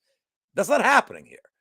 I'm on the Umar on the distance prop, but I got this under 2.5 early in the week, and I'm cool. I get the fluke knockout. I get the fluke, Maness just crushing him. And because Maness a tough dude, but it's it's all heart with him. So I think under 2.5 is a good look. Fight Doesn't Go is minus 200 now. It's gone. It's kind of getting out of hand, but it's a good parlay piece. And then you get that Maness side. Could Maness just hang in there? Could Umar make a mistake? I think there's going to come a time soon enough to fade Umar. I really do. I don't think this is the spot, but I think we're going to get that spot, where we're going to get to fade him sooner than later. But yeah, well, hey, guess what, dude? I didn't just have Mike Jackson. I had the Yam bet. That's the last Yam Bags bet I won, was point deduction in the Mike Jackson fight. So plus 750 for Lou. Undefeated Yam Bag special. By the way, also that highlight of him, I won't repeat it. This is a Christian, it's a family PG-13 broadcast here, but I won't swear. But Mike Jackson being oh, my fucking dick, and all that shit on the ground is people were I can't believe this is a real fight they sanctioned. And then that was the most hilarious 5-minute fight ever. And I know purists hate it, but my friends loved just watching sports. And they were this is tremendous. You bet the underdog here. I'm not betting a guy with 5. Had to. If you bet that massive money line on the other side, you just have to go to your doctor and ask if you're a bot. You have to just get investigated. Oh, yeah. They have to see if there's wires going through your skin. That's the only thing. I like Dean Barry as much as the next guy. Irish guys to the moon. But my man Ozzy said it at the time. I want to give him full credit. If you bet Dean Barry, please consult a physician and just ask if you're a bot. We Gordo. That's the 1-800-GAMBLER spot. But anyway, just to sum up, I think Vanessa's been a product of opponents making mistakes. I don't think that'll happen here. I think Umar is better, clearly on the ground, but like I think his kicks are like great. Like, and he's just getting better. He seems to be improving his striking every time we see him. He's not legendary on his feet, but like he's competitive, and I think he sets his takedowns, his entries up really well. So like Umar round 1, under 2.5, like in the distance, however you want to play this, it's going to be the Umar show. That's it. I hear you. The one thing I will say, though, is the reason I can't get there from a parlay perspective is Nate Maness, win, lose, draw, good, bad, indifferent, 2.7% knockdown rate. Absolutely astronomical for the division. And I think we've seen with a broken jaw on the brink of death's door, the guy has the same power. It goes nowhere. So Man of the Library mentioned genetic freak. Yeah, I think that's actually true because most people, when their jaw breaks, like, go unconscious from pain, or they're like, get me out of here. John McDessie, I can remember, literally got his jaw broken, and he was like, please stop. My jaw is broken. And nobody was like, oh, what are you doing, John? They were like, please get John medical attention. His jaw is broken. Colby, it turned out his jaw wasn't broken in all likelihood, or it was like partially fractured. I'm pretty sure Nate Maness like broke that jaw full bore. My dude's like, wake up in the corner. Oh, we're in a fight. All right, dink. I just was so impressed by that. I can't parlay against it at the huge chalk, but I do understand why, from a skill-based perspective, you would favor Umar here. Gordo, what do you think about this one, my man? I think that, well, you guys mentioned it. It's like unbettable. They made it so you can't really play that money line at all. I will say Umar is one of the most well-rounded of that. Let's call it a family over there in terms of Nurmagomedov. I think his striking is above a lot of the other people that he trains with, but I don't think he needs it here. Pass least resistance is that wrestling. I think that if you want to cut down that minus 1,200 price tag, I think inside the distance, minus 140, minus 150, not necessarily something you have to bet. I necessarily just think you cheer for the dog, cheer for the upset. This is not necessarily something I really want to put my money on. They've made it unbettable for a reason, and this is a spot where I'm really just going to pass. Play the under if you want to play in anything. I do think that Umar is the more talented fighter, the better fighter, and should be able to finish here. With that being said, you can never count on Nate Maness. You showed that before, so just give me a fun fight. What I will say is I'm not watching the card this week. I'm going on vacation. Last time I was on vacation, Mike Jackson won as a plus 750 underdog. I'm going to a cottage this weekend. Last time I was at this cottage, Maria Agapova lost as a minus 1,400 favorite. You damn son of a bitch. Are you literally forcing my hand, Gordo? Are you coming through my screen, and are you taking me by my wrist and bringing me to my betting account and putting money on Nate Maness? Is that what you're doing? Because it sounds like you're trying to. It sounds like you're trying to take my hand through the screen and put money on Nate Maness again. Because I keep making money on this guy, and I'm like, they're giving me a plus 600. I mean, I almost, for the culture, have to take a shot because I'm up so many units on the guy. Like, it would almost be disrespectful to not at least take that half unit flyer. But I think the best way to play this fight, you literally like dinked me on the head and reminded me. I mentioned before, I have a parlay. I have one fight not to go the distance that I mentioned before. It was JP buys. I'm going to take this fight not to go the distance as well because this is a kind of fight where I look at it and I say to myself, how does Nate Maness win? He's probably got to land a big knockout shot. You know, he's probably not winning a decision here very often. How does Umar win? I mean, most of his wins are by submission. You know, most of the time he lands a club and sub, he gets behind somebody, takes their back, show's over. So I think that there's viable paths to finish for both guys. We've seen both guys get hurt. We've seen we've seen one of these guys get hurt, but we've seen one of these guys rock the shit out of somebody as well. So that's the thing that I have to give some credit to. I think fight doesn't go the distance. Very good shout, like you mentioned. Yeah, and what I will say is I do have a bet on Umar inside the distance. I think that's the only way you can really play him. The line's so wide, but his inside the distance was, I think I got it at minus 130. It was really, it's the way to play him, right? Because what I'll give Umar is, unlike his training partner, his family members, he does go for that finish more often than not. He's not there to lay and pray. He will attack that back. He'll go for that submission. He'll go for that. He'll be aggressive. But with that being said, I'm not putting this in my parlays at minus 1,200. The cottage is cursed. I mean, Maria Agapova, last time I was there a few years ago, there were some other big upsets too. So I'm just warning you guys. Blame it on the cottage. If you have a problem with your parlay this week, that's my blame girl. Blame it on the cottage. That's my girl, by the way. Like, that's my simp. I simp for Agapova. Oh, goodness. Oh, my God. Poor you. Poor It you. didn't, I mean, go so good last time for us, huh? That's Liam, like me simping for Hannah Cyphers. let me just give you guys like an age and life experience thing. The crazier, the fucking better, man. I'm just telling you. Like sometimes nice is just nice.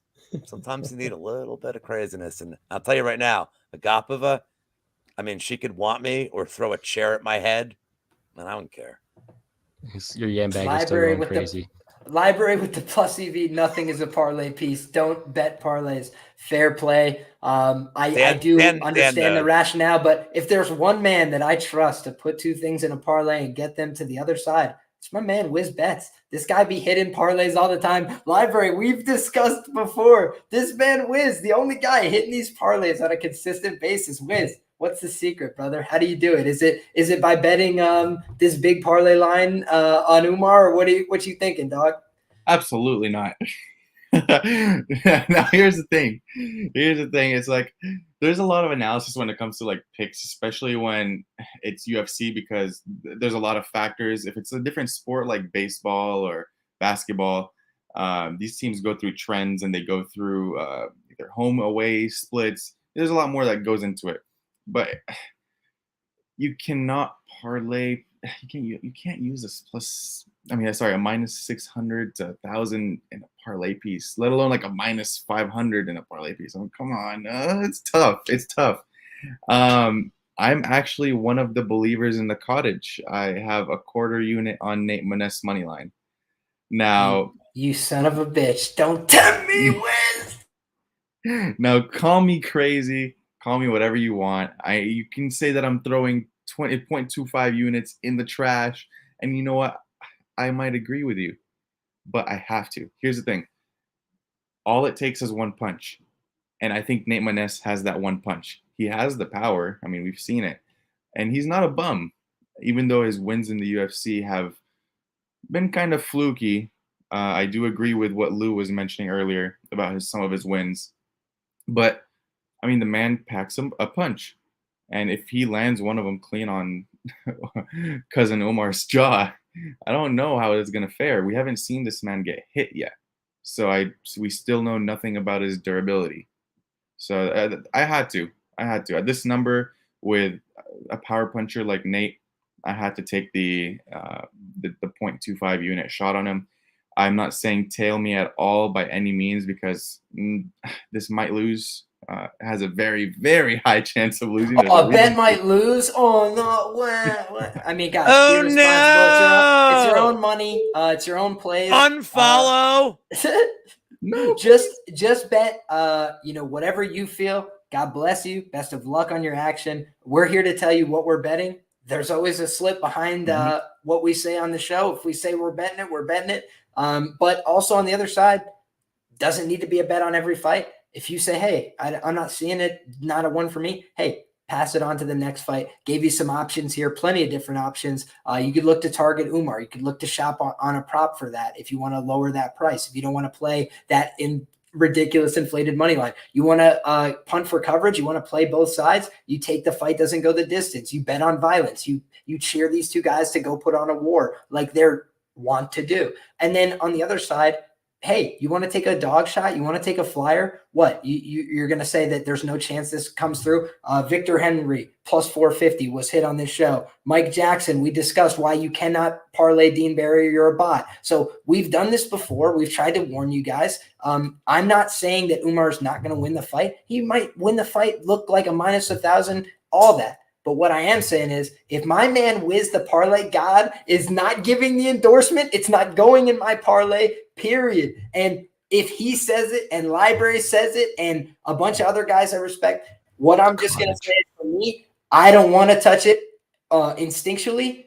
Plus, I got some people that have an opinion stronger than mine the other way. For me, that's enough to say dog or pass situation for me personally. Gonna be probably just relying on those fight doesn't go the distance. I think that's an easier way to play this. Take the rooting interest out and just say, boys, go to war like you've been doing. That'd be great. I don't think Umar's above going out there swinging, trying to put somebody down. And I know my man Nate Maness ain't above doing that. He's only trying to do that. So should be a hell of a damn fight. And I'm looking forward to it. Kentucky tough Nate Maness. Put money in front of him at your own peril, because the guy has come back to, like, he's a zombie. He's come back from the dead before and won a fight. So that's for me why I can't lay the -1XX X. But with that being said, guys, a guy who's been burning this -240 price tag before. I got to say that right off the rip, my man, Thiago Moises, guy that I've been interested in as a dog before several times, right? Had a very, very small, maybe a quarter unit type shot on him against Islam Makhachev. I was like, haven't seen Islam go against a black belt who's got these kind of credentials like Moises. Maybe he gets in on the leg attacks, but really he just got after the wrestling a little bit. You know, he didn't really insist on anything. And I thought that he wasn't able to keep up with the pace fully. I thought that, he kind of broke by round 4, both mentally, physically, from a cardio perspective, from all the prolonged grappling situations. And I think he was frustrated, by the physicality, by the strength, by the technique on the other side. So we've seen that people can out-wrestle Thiago Moises a little bit. Obviously, Islam Makhachev at a much higher level, Beneil Dariush at a much higher level. But I do have some questions about this guy, Christos Giagos, being very big, strong, physical. He's not the most technical guy, and I think there's a little bit of fat on his grappling. Could definitely get him caught. However, I think that he has been training in a better situation now than in his previous fights. I think that could pay dividends for him in a spot like this. And here's the real problem I have with betting Thiago Moises. Thiago Moises is a confidence fighter, and I saw in his last fight, he looked like his confidence may have been affected by the Islam Makhachev fight. He came out, he was very tepid. He basically did nothing. He kind of just got ran over and watched it happen. And it was brutal and ugly and really hard to watch in real time. And I bet Thiago Moises there is a -225, and I was embarrassed. He really did not fight for my money at all. I felt like he shelled up. I felt like he wanted out of there. He was taking big shots, big damage. I didn't like anything I saw visually, verbally. Now, that was a much different fight. But it was also a fight where, he wasn't really able to push one area of the fight. What was he going to do? Get on top of Joel Alvarez? I thought he was going to. He didn't try to. He didn't try to wrestle, really. He didn't try to insist on that phase of the fight. And he may have put himself in danger if he had done that. And then conversely, on the feet, I felt like he wasn't offering very much. Against Alexander Hernandez, who's going to offer you pretty basic, come forward and try and box with you. I thought he did very good in that fight. I thought he was going to do great in that fight. I thought that was an easier setup type matchup for him. Now I look at this fight and I say, should he win this fight? Yes.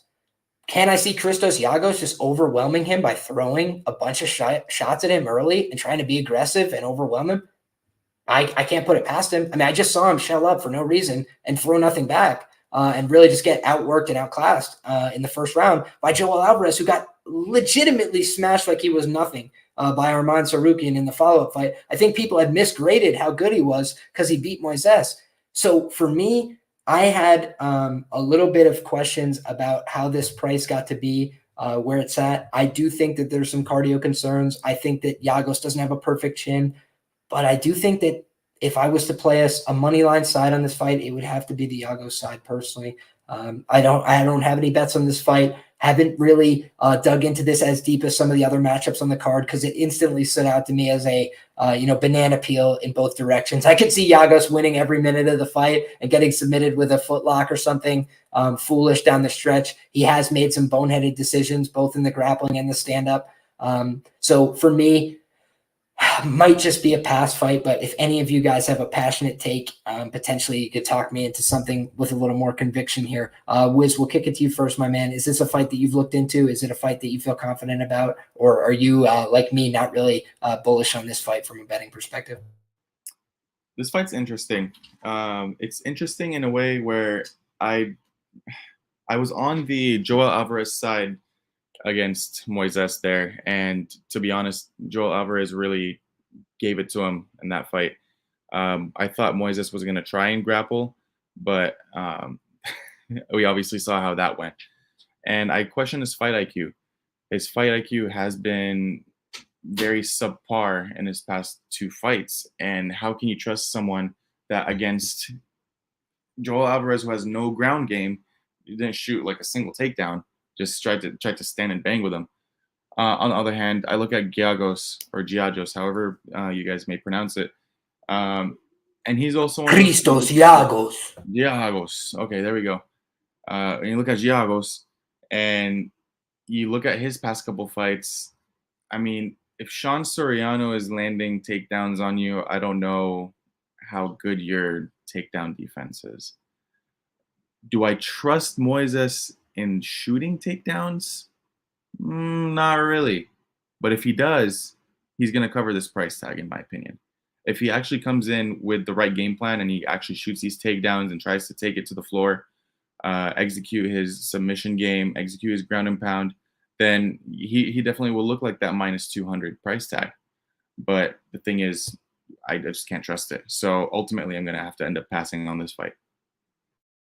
I feel you, my brother. Just want to say, as I kick it to my man Gordo, 88 of you savages rocking with us live at 2:30 Eastern. Appreciate each and every one of you guys. You guys are absolute killers. And all my guests on the show tonight, rocking it with us to the late night. Appreciate each and every one of you. Gordo, what are your thoughts on this fight, my brother? You rocking with Thiago Moises? You like an underdog shot? You passing entirely? Well, I'm going to say it again. I'm a DraftKings player at heart, so this fight just doesn't appeal to me from that favorite spot in Thiago Moises. I think that he just doesn't fight at a good DraftKings pace. He doesn't score very well in his wins, and I think for that reason it's dog or pass. Am I running to place a bet on Christian Giagos? No, I don't think that he's necessarily a trustworthy fighter in his own right. I think that he has path to victory because Moises hasn't been looking like himself, and he hasn't been fighting to the best of his abilities, in my opinion. But if we look for skill with their lives on the line, who do I trust to win a fight? It's going to be Thiago Moises. With that being said, I don't have the strongest read on this fight, so I'm not going to force a play, and for that reason, I'm just going to sit back. What I am going to say is I'm playing some Giagos on DraftKings. I think he's got some great salary relief, and I think that overall he has a better chance to win than the line does entail based on what I'm seeing off recent fights. With that being said, there's better ways to spend your money on this card. There's a great fight coming up next that we'll talk about. But this is just not necessarily one that I'm really passionate about. And for that reason, I'll pass it to the beautiful man above me and let him talk about it. Lou, rip it, brother. So let's say this fight and the next fight go 30 minutes combined. Like, that's 4 beers, 5 beers I could have, like, with my friends and just enjoy my life, or I could care about this fight and the next fight from a betting perspective. There's your analysis. Pass. You're welcome, Santa. I appreciate that. I respect that. You guys covered like every angle. Like, it's unbettable line. Can't trust Giagos. Pass. My man Puppets, spot on the money. Moises at 70% is simply too high. Hey, Liam. You just can't get there. Yep. Liam, you know how you got to give the people what they want? I look Yes, at sir. that. Well, I'm looking at Daz's chat, and he's ready for Parisian. But got to give the people what they want. Absolutely. Fire away then. My man Lou, you've got a thought on this fight, and I want to hear it. Alain Badeau, Josh Parisian. I would call this the stinker of the night. Other people would call this a potential fight of the night. God bless. I hope you guys enjoy it. When I looked at this from a betting perspective, I went, yeah, I'm going to let this one go. Lou, how do you feel about this one? I would call it like the Slacks Hoagie Shack whack of the night, or like, let's get some promotional material on this. Like the Dexcom G6 continuous glucose meter fight of the night. Like, I feel like we could, like, is Quiznos still a thing? We can get some kind of shine on this. So, like, I mean, what more do you want? No, Dan, you already got Yambags. Like, you calm your tits, bro. You get it once a night or like multiple times a week, depending on how many shows I do. I mean, what more do you want than Parisian, who looks like he just fixed my grill and did like the shittiest job ever, against Alain Badeau, who's like arguably like 0-23, but he keeps fighting dudes who get their, like, these wins overturned for weed. Like, weed? The fuck, man? Like, really? Like, oh, well, he was high.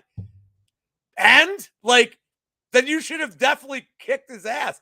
That means it was moving at like 1 mile an hour. Performance enhancing drug, brother. People don't understand. So like, So here's what I'm going to tell you. If you feel the need to bet this fight, I do have a betting angle. Each one of their decision props is like plus 350. You win. Like, I mean, because like, and if this fight ends in the distance, we're all assholes. Like, there's no win. The only way you win is to not bet this fight. But if you have to, take both guys by decision. In fact, take both guys by split decision. And just go for like plus 1,000 odds each way. Like the Tim Troiano special. Shout out to my guy, Tim. Me and Tim and Liam, you're with Tim and I. You love these split decision props. And I'll say I love you guys cashing them, but I don't have access to DraftKings because those guys won't let me play. Oh, right. Like, I think they're a little afraid of the action. I'll be honest. Do you have access? I've been trying to get verified for 9 months. So Liam, do you have access to Betway? I do. Yep. They have the same provider as DraftKings, so they have all those. Well, it depends, I guess. Say no more, fam. I'll slide over to Jersey for that for all the good lines. But I mean, like when I look at there's no more analysis in terms. I'm not going to break down like their skill because I mean we could be here all night if I'm breaking down their skill. But this is the perfect kind of fight to end in a bullshit split decision where everybody's miserable. So all you have to do is bet the split decision. It's probably plus 500. I haven't even looked. And all you want to hear is the magical words, Sal D'Amato scores the fight. And then you're like, I just won at plus 500. And then you don't care who won. And I hope it's 30-27, 27-30. Like, dude, bet the draw. Like, I got to say, man, if I have to make a prediction. Lou, if I had to make a prediction on this fight, I would predict that someone is getting finished in the first 2 rounds, personally. The only reason I say that is because how could I trust either one of these guys to fight competently for 15 minutes? Have they shown their finishers? Have they shown their capable finishers, though? They're not like elite, but Parker Porter is like a tough son of a gun. Either one of these guys is prone to making bonehead decisions, just eating innumerable strikes. Freaking Alain Baudot has self-immolated, as I described before, where he's looking great. He's beating up Rodrigo Nascimento. He's making him look like he's not supposed to be in there with him. And then he just comes out for round 2 like he's asleep at the wheel. And I was like, what happened? And then in his most recent fight, he looked way better than I expected. He didn't give up all these easy takedowns like I thought. I was like, what's happening? Who is this guy? And what has he done with Alain Baudot? Why is he not quitting when he's being forced to wrestle right now? And for that reason alone, couldn't get to the Parisian side here. A lot of guys I really respect are planning on making big bets on Josh Parisian. And so I got to say, like huge blessings and good luck because I'm staying far away from this fight. I'm taking the 10-foot pole approach here. You want the good bet? You want the good bet? I'll give you a safe bet for this fight. Over 2.5. Not rounds. Shots I will do during this fight. There you go. That's a safe one for me. It's currently minus 180, but like it's gonna be steamed up. I would just, yeah. I love it. This is where these are the kind of fights where I'm like, why did I start creating content? Hey, it's because somebody's got to do it. Gordo, do you have anything on this fight? I know that we've got some low-level heavies here. But there's got to be something, some diamond in the rough. What you got, brother? Someone's got to do it, but it is not me. I've said it already. I'm on the ice in 3 hours. This is not the fight I'm spending my time breaking down. It's a sloppy one. I'm not gonna say anything at all about it. You got 3 great minds around me to tell you to do stuff. I didn't do the tape. I didn't put the time into it. Maybe I'm missing out. So Wizz, if you can tell me a good spot on this card, I will take this camera and I will go jump in a pool right now at 2:30 in the morning because I've not done the due diligence for it. I've done a lot of research for this card, and this is not one of them. Complete pass for me, but thanks for the audio time. Rock and roll, brother. Hey, sometimes the answer is pass. There's no money lost on a pass, so $1 saved is $1 earned. Wizz, do you like a bet on this fight? I think you do. No. Oh, even better. No. Absolutely not. I'm not touching this fight. Yo, we're pros here, man. Like we're professionals.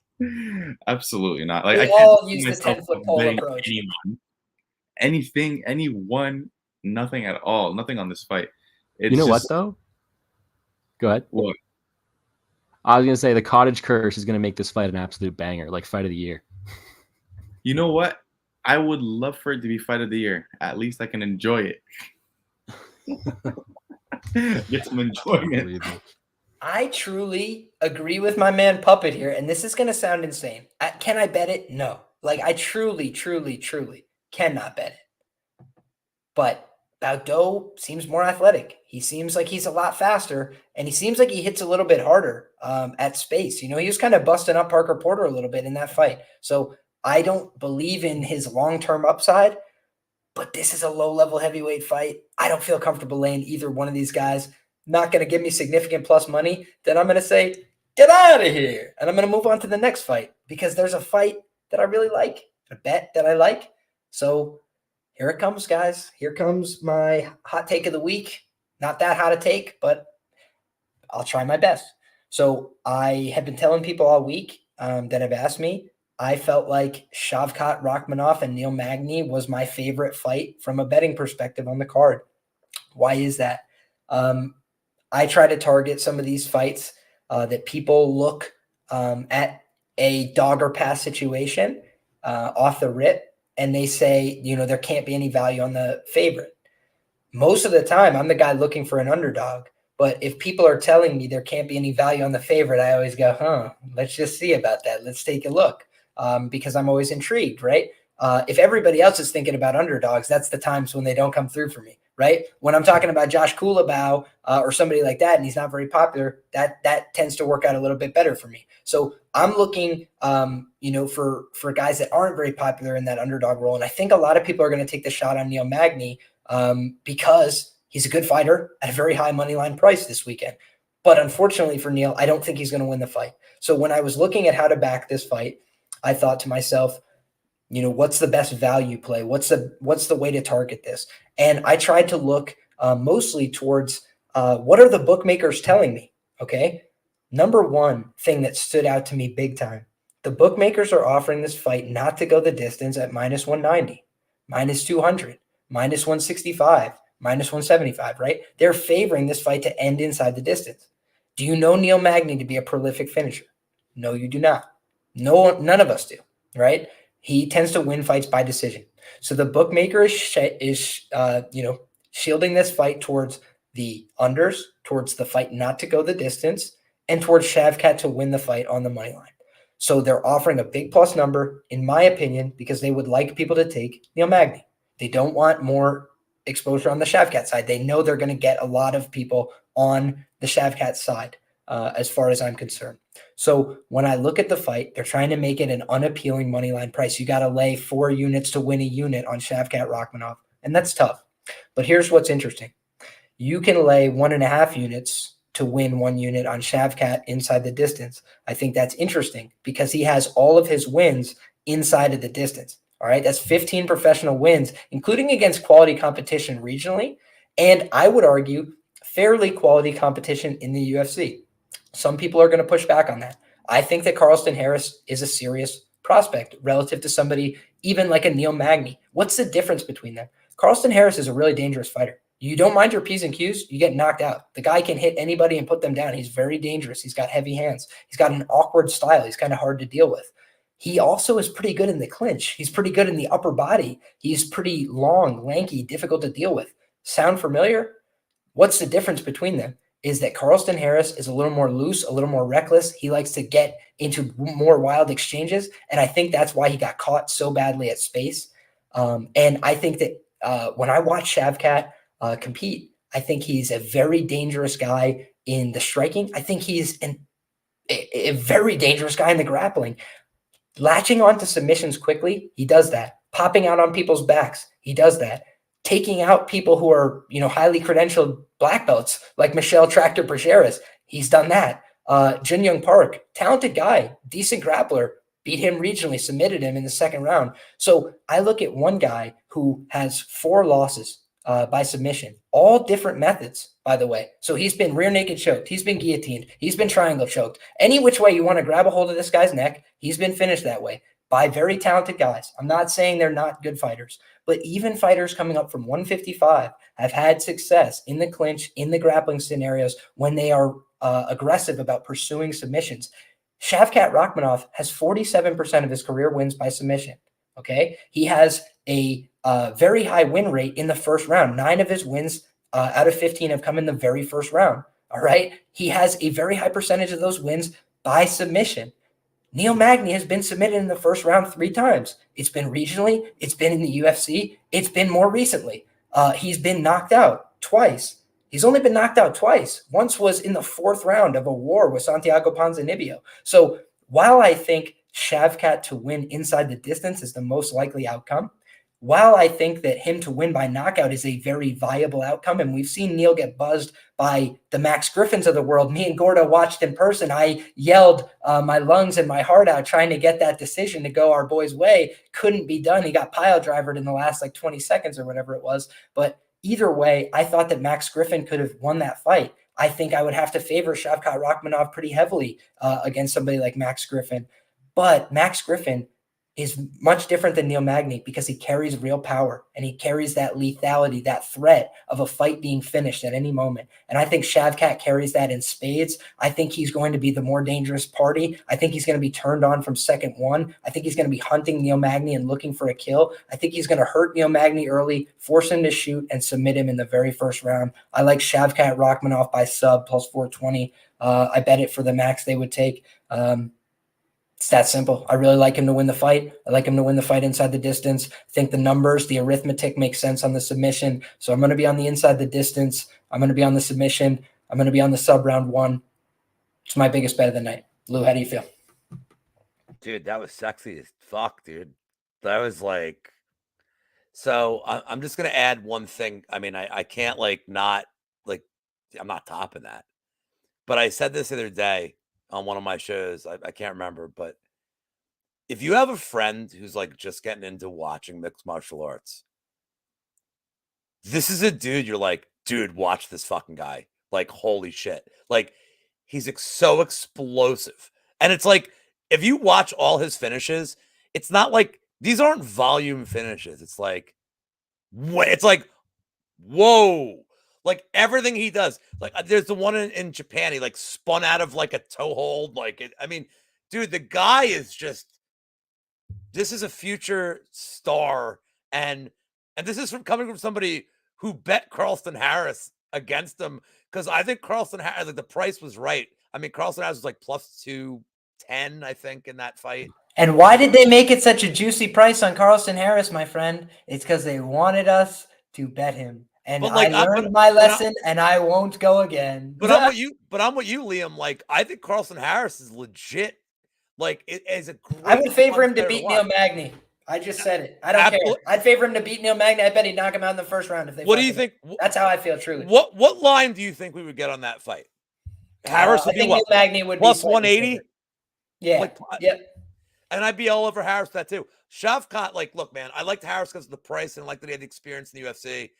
Jesus Christ, what Shavkat did to him. I mean, and I am also on the sub prop with you. That's where Magny's, I mean, look, I know I got knocked out by Ponzi. I get it. But Shavkat seems like he has super intelligence. And also can we just play the narrative that his favorite animal is a horse and his favorite food is horse meat? Dude, what?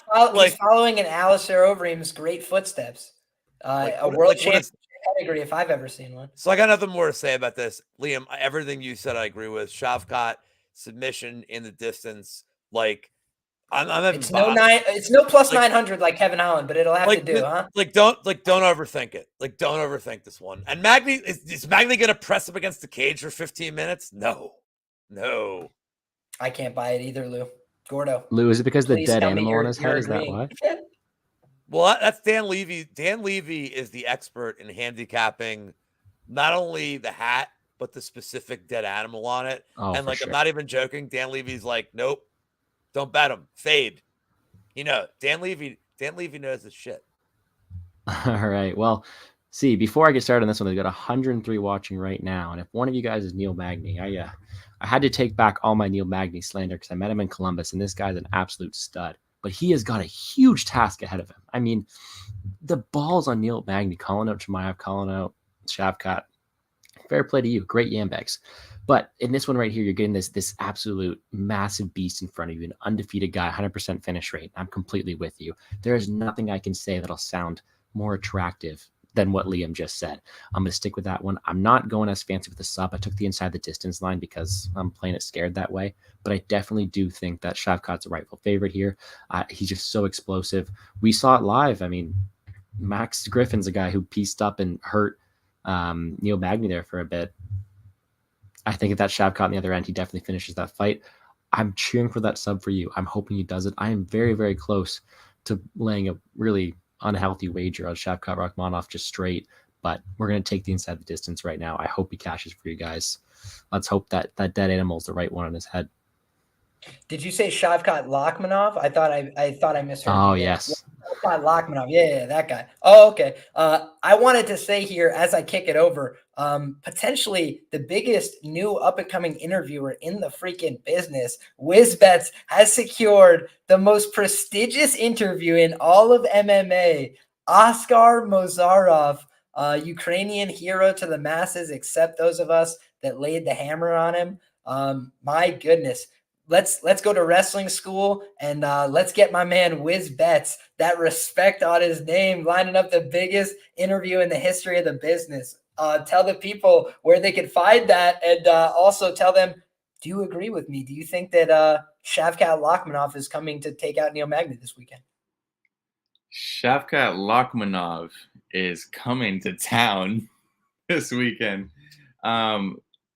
Like Lou and Gordo mentioned, I cannot top your analysis. That was just pinpoint accuracy as to anything that I was thinking to say. You said it probably like a million times better, so I'm just going to leave it there. He has him covered everywhere, in my opinion. He has him covered on the feet. He's going to take him down probably. I think it's going to end in submission. That's probably the most likely outcome, in my opinion. And I did not think Max Griffin was going to give Neil Magny that kind of trouble.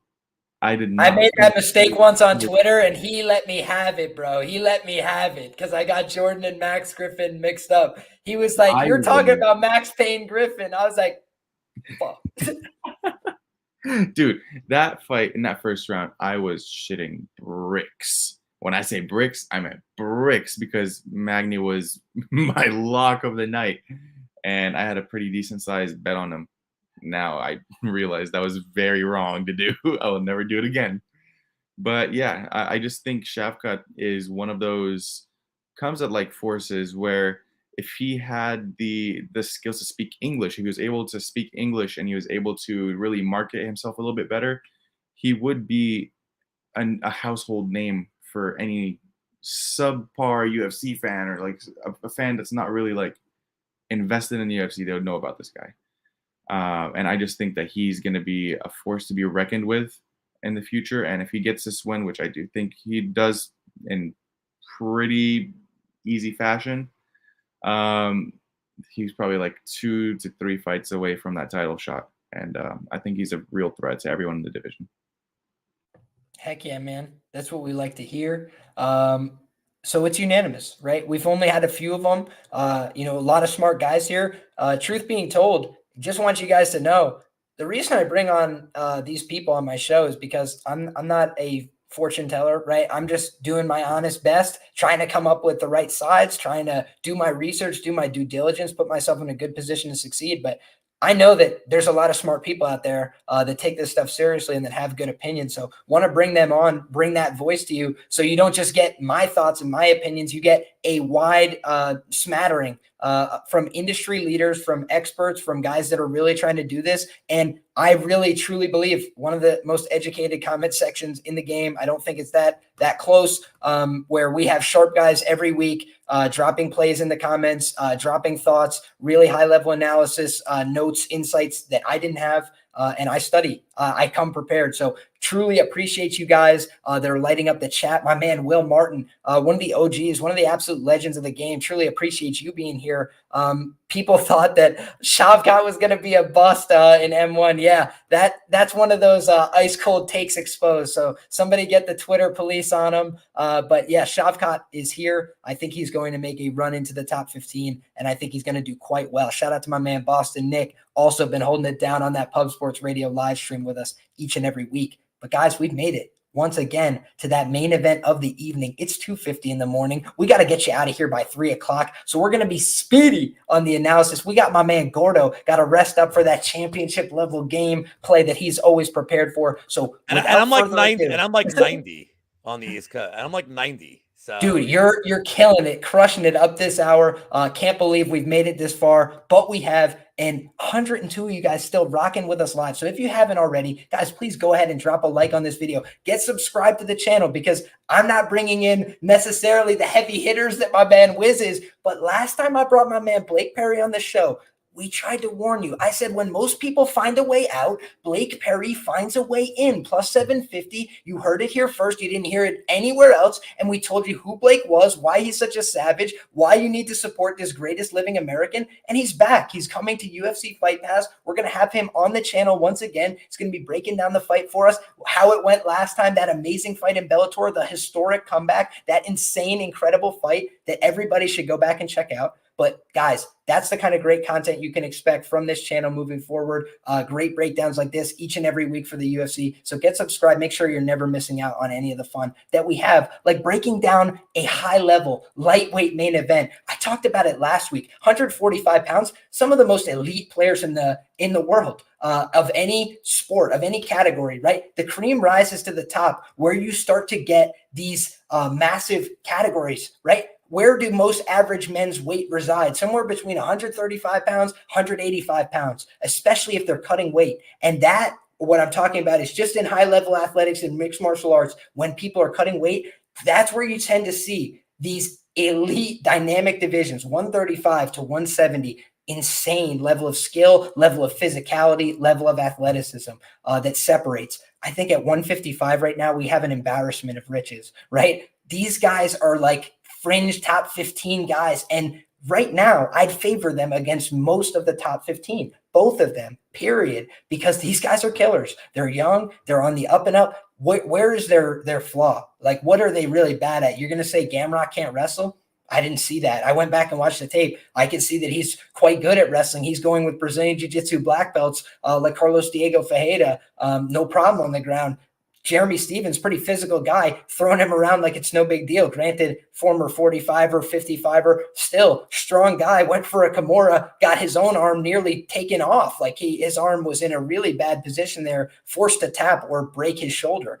So truly a difficult guy to say, like, hey, this is something he's really bad at. Like, he could strike on the feet. He could do jiu-jitsu at a very high level. He's been competing at ADCC qualifiers. I went back and watched his match with Gary Tonin. Tonin's one of the best in the world, and had to work a little bit to get those positions, but able to out-scramble and out-think him a little bit in those pure jiu-jitsu positions. But all that experience is really important for somebody like Mateusz Gamrot, who comes in here with 20-plus fights of experience under his belt, who comes in here with championship-level experience under his belt.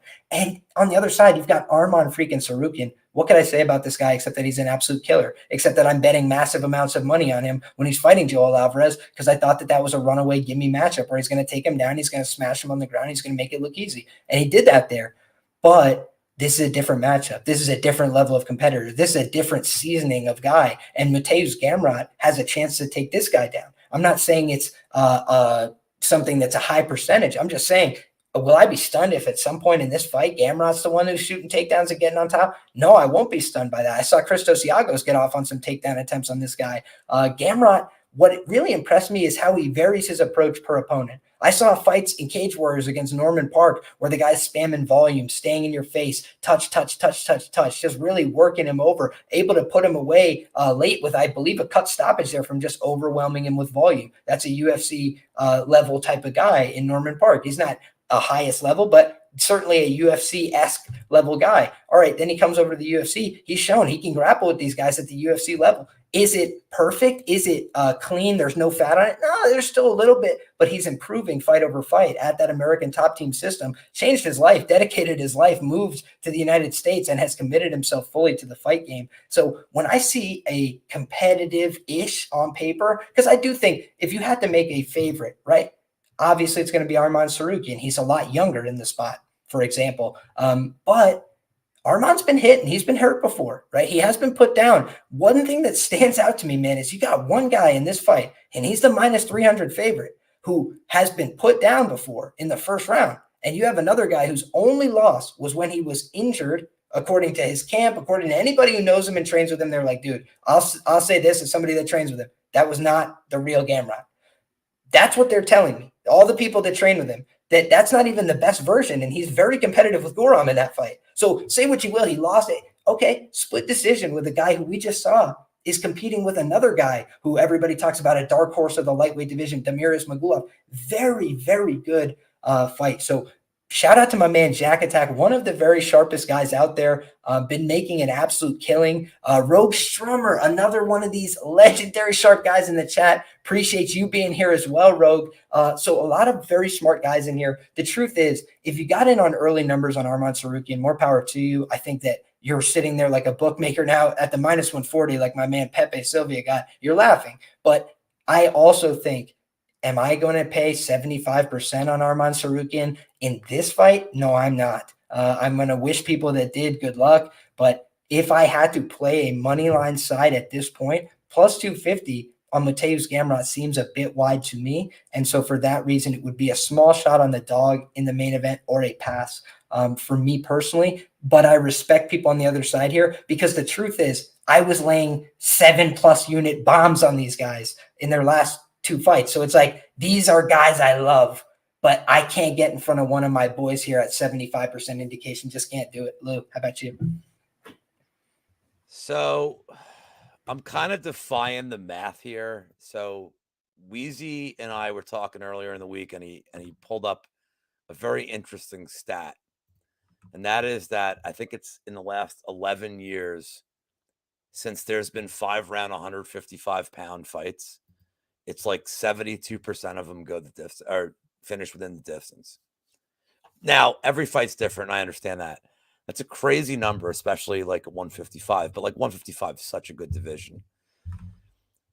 As much as I like get and respect that, I am playing fight goes. Yeah, my butt cheeks will be clenched for 25 minutes, but I feel like Arman's the side. The problem with Gamrot right now is like I love his skill set. But like Liam, like you bet a lot of baseball, like and you guys, everybody that bets other sports, like, like when you're playing teams that are inferior to you and you just bury them, you should do that. Like, what do you really learn from that? So like, if you look at Gamrot's last 3 wins, it's a 36-year-old, a 37-year-old, and a 38-year-old. Like, he destroyed them, but he was supposed to. So I don't know what I read into that so much. The Guram fight, Guram took it on short notice. You could argue it was a robbery. I think it was a really close fight, really competitive. I don't think there was a robbery either way. But Gamrot's tough, man. And that's the thing is, like, I think he's tough, and I think he can hang in there. And, like, I do think Arman, like, kind of dominates him. But there's no value on the money line. I think goes the distance is the play. It's about even money, depending on where you look. I think we're going to get, like, this awesome 25-minute fight here. And also, like, from a Vegas perspective, I know they know that people hate betting unders, especially on main events, like 5-round fights. They always juice these lines like they're not set like perfectly right. And if you look at the sharp money this week on this bet, there's been like, I'm seeing people on Twitter, oh, Arman in the distance, but that line ain't budged, man. There's been resistance on that number. So I'm gonna go against the eye test. I'm gonna play what I think Vegas. I'm gonna go against and play what Vegas doesn't want me to play here. I'm going to say fight goes at even money and just root for an absolute war, a banger. That's my take on this one. Yeah, I got to shout out Ian Parker. I watched his best bets video earlier, which I like to see just what, public people are hearing about more than anything else, because I feel like that's one of the very popular shows. UFC promotes it as well. But I actually kind of liked his look, which was an over 3.5 rounds I think that could be a very interesting way to play this. The price isn't that much different. It's about -145, -150, depending on where you look. And that's, paying up a tiny bit of chalk to get 15 minutes of coverage. And truly, if I'm envisioning a finish in this fight, I'd have to envision it's either in the first round or very late in the fight. And the reason being is because, we've seen guys just get caught cold in fights. It happens.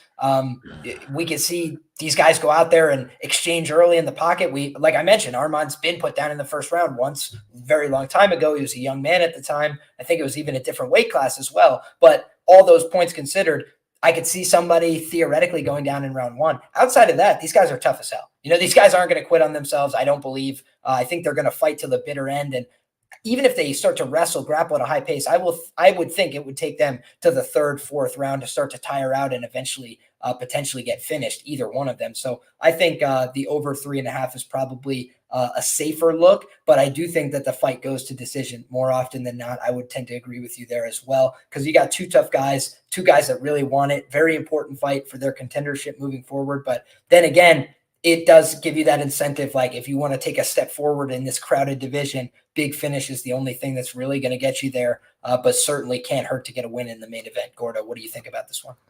Well, two things. First of all, you make my job so easy with these great breakdowns following you. You broke that down perfectly. Second thing, this is an absolute banger. This fight main event is just one I can't really wrap my head around because it's just going to be such high level. Two guys going at it. I really like the matchmaking here.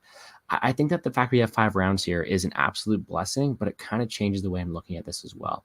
When I'm looking at this from a betting perspective, and well, DraftKings comes first for me, but betting perspective wise, you got a guy in Arman Tsarukyan who, from everything I've seen, apart from that first round knockout in 2015, he has done everything almost flawlessly. He is such a good technical fighter. He has very good defensive tendencies as well, and he's had the ability to go out there and not only win minutes, but win fights emphatically. He's facing a guy in Gamrot who, we have a smaller sample size in the UFC, but outside of the UFC, he's shown to do really well as well. He's got heart. He's got a good submission game as well. And I see he's being a bit opportunistic, but I don't think he gets the same opportunities against Tsarukyan. Is the line wide? Yes, because it's a fight. Anybody can get caught. But if I'm looking at the person who's more likely to make more mistakes, I think that is Gamrot. And the person who's more likely to win those minutes is probably me, that Tsarukyan side. I think Tsarukyan wins this fight, but it is not going to be an easy task. Then we got to go if they're both not making mistakes, they're both fighting really close, who's got the better cardio? Who'll be able to maintain this over the 5-round stretch? And I think that's Tsarukyan, in my opinion. Gamrot hasn't looked the best cardio-wise. We've seen some red flags here and there. With that being said, I think he does have hard. I think he is training hard for it. But the bet I'm playing on this one is, instead of playing Tsarukyan straight, I'm playing his 4-5 decision, the same way I did Decatur last weekend. That at plus money for me is the way I'm going to go on this. I think Tsarukyan's the cleaner fighter, the crisper fighter. And for that reason, I think we'll win the fight. Yes, we've seen Gamrot go 5 a few times, but I think Tsarukyan going to push a pace, have a more hectic fight than his last 5-rounders have been, and really just test him everywhere it goes. I really like Tsarukyan this weekend. I'm not laying the chalk instead of being a bit cute going that 4-5 decision, but I do really, really love this fight, and I think it's going to be very, very entertaining. I'm with you 1,000%. I think that if you're going to look to target him, it's a great way to target him, right? Is Mateusz Gamrot getting put down in the first couple rounds? I think that's pretty unlikely. Extremely tough. Seems quite durable. Never really seen him hurt, wobbled, rocked. Pretty solid guy, all things considered. And Jack Attack says Gamrot 5-round experience advantage, but doesn't necessarily mean he has better cardio of the two. And I think that that's also a good point. 5-round experience, being able to manage, that's a good thing. But pacing is everything. And I think that that's actually one of the unique parts of Gamrot's game. I mentioned before, I think he kind of does keep a weird pacing where in some fights he pushes the pace and tries to really get after people. I think when he thinks that's going to work, he does that. I think other times he kind of lays back a little bit and lets his opponent go a little bit more to try and land big shots and throw heavy counters, set up his big attacks. So I think we could see difficult it's kind of difficult for me to anticipate exactly what I'm going to see from Gamrot here. He might be spamming volume. He might be on the outside trying to pick one big shot at a time to take this kid's head off. So I think Sean makes a good point. Difficult to predict cardio, especially in a fight like this. They're going to grapple at a very high pace. They're going to wrestle at a high pace if they start wrestling and grappling. Both of them are very good at it. Both of them are scrambling. Both of them are, ego guys, they don't want to give up a bad position. I'm a wrestler. I don't like when somebody takes me down. I don't like when they try to. I want to get that back. I want to get on top of them. I want to reverse position. So I think it's going to be the exact same thing here. If one guy starts to try and wrestle, I think the other guy's going to try and get one back. It might be a stand-up kickboxing match for 25 minutes. And if it is, then we got to call in the big guns. Wizz, what do you think, my brother? How do you rate these guys on the feet? How do you rate these guys from a grappling perspective? Is there a bet that you're looking to get involved with this weekend on what should be a fantastic main event? Yeah, fantastic main event it is. On the feet, I actually lean the Gamrot side. I think he has the more clean striking. I think he has the more clean angle making. Those familiar with kickboxing and Muay Thai strategies, angle creation is everything. And I think Mateusz Gamrot does a great job at creating those angles and keeping himself out of most of the danger that any of his opponents may inflict on him. When it comes to the grappling realm, I do favor Tsarukyan, which makes it kind of difficult for me to assess who I think is going to win this fight, because I usually lean on the grappler/wrestler side more often than not. Now, here's the thing. In this case, Gamrot is not a horrible wrestler at all. He's freaking amazing. And he has a striking. So he kind of has 2 in 1 there. The thing also is, if you caught the opener on Tsarukyan, I probably would have taken the opener on Tsarukyan myself. At this line right now, I would have to go with Gamrot just on pure value base. I'm pretty sure I'm going to end up passing on this fight, though, for the sole reason that, A, the number has just gotten too wide on the side that I actually think is going to win, which is the Tsarukyan side. And also, this fight altogether is just really, really close. I would rather not have money on it and enjoy it as a fan. I tend to not like betting on main events as much, just because I feel like that last fight is so closely contested for the most part in these events that you're going to be clenching your butthole, like Lou would say, more often than not. Clap them cheeks, son. Clap them cheeks. So yeah, I think I'm going to be passing on this fight. I'm leaning the Tsarukyan side, but I would not be surprised if Gamrot does end up lighting him up on the feet, because we've seen Tsarukyan hurt from Makhachev. So that's just my take on it. Yeah, and the last thing I want to close us out with today, boys, is I truly appreciate you guys for being here, for rocking it all the way out to the end. We're going to get you out of here real quick. It's just arithmetic. You know, at a certain point, you have to ask some questions about the math. 58.33% is the implied win probability of a minus 140, which is what he opened at when betting lines dropped. He's now been bet down to a market average price of minus 293. So we just plug that in the calculator here. That's a 74.55% win rate. So we're talking about around a 20% adjustment in the market price. You missed. You missed. You could have. You missed. It's okay. It happens. I think on this one, you probably missed. If you didn't get involved yet, it's an elite lightweight matchup. If you're saying that it happens at 75% of the time, you're saying it really happens 80% of the time to get an edge. That's just tough. I think it definitely could look like Arman's a hindsight favorite, but there's a lot of questions I'd have to have answered at this high level of MMA to back him for those prices. And against somebody as credentialed and seasoned as Mateusz Gamrot, not prepared to do that. So you've heard it here. You've heard every thought that we have, and we truly appreciate you guys rocking out with us to the end. 92 of you guys still here all the way at 3 a.m. in the East Coast. So I want to give my great guests a chance to let you know where you could find their work, because they don't just come here and drop these great knowledge bombs. They're all over on Twitter as well as on YouTube. These guys do a bunch of content as well. So first and foremost, my man Lou, been doing wonderful things with the MMA Engine. Great team, great group of guys. Excuse me. It is 3 a.m. Lou, please tell the people where they could find you, all the great stuff you've got going on, and truly thank you for your time, my brother. It's been a pleasure. My pleasure, Liam. And just so you guys know, we will have HD on the MMA Engine channel, because 5 minutes ago I got the alert that StreamYard took my money for the month. So we're still in HD, motherfuckers. You can find me on the MMA Engine, Lou Betya on Twitter. You know, maybe I'm not like the sharpest guy like some of the guys in the panel. I'm definitely entertaining. Don't undersell yourself. Now. I was gonna say, but I definitely ain't boring. If you follow me on Twitter, you watch my videos, I ain't boring. Like, that's my one thing I will vouch for. Like, I got some bullshit lamp in the background. Like, yeah, I could do like, hey, look, I'm in like Tennessee right now, or whatever my background says. But like, nah, just look at the bullshit behind me. I don't give a shit. And I'm doing 3 a.m. with like 2 dudes that I've known, and Wizz is like new friend, man. Like, and he's a crazy dude like me. So like, that's awesome. I mean, I can't wait to see his interview, but Lou Betya on Twitter, but more importantly, MMA Engine. We do a ton of content. Like, it's Wheezy. If you know Uncle Wheezy, like, he's the goddamn man. You know Brady, DFS by numbers, like, he's the man. Monk is my co-partner on the Monk and Lou Happy Hour.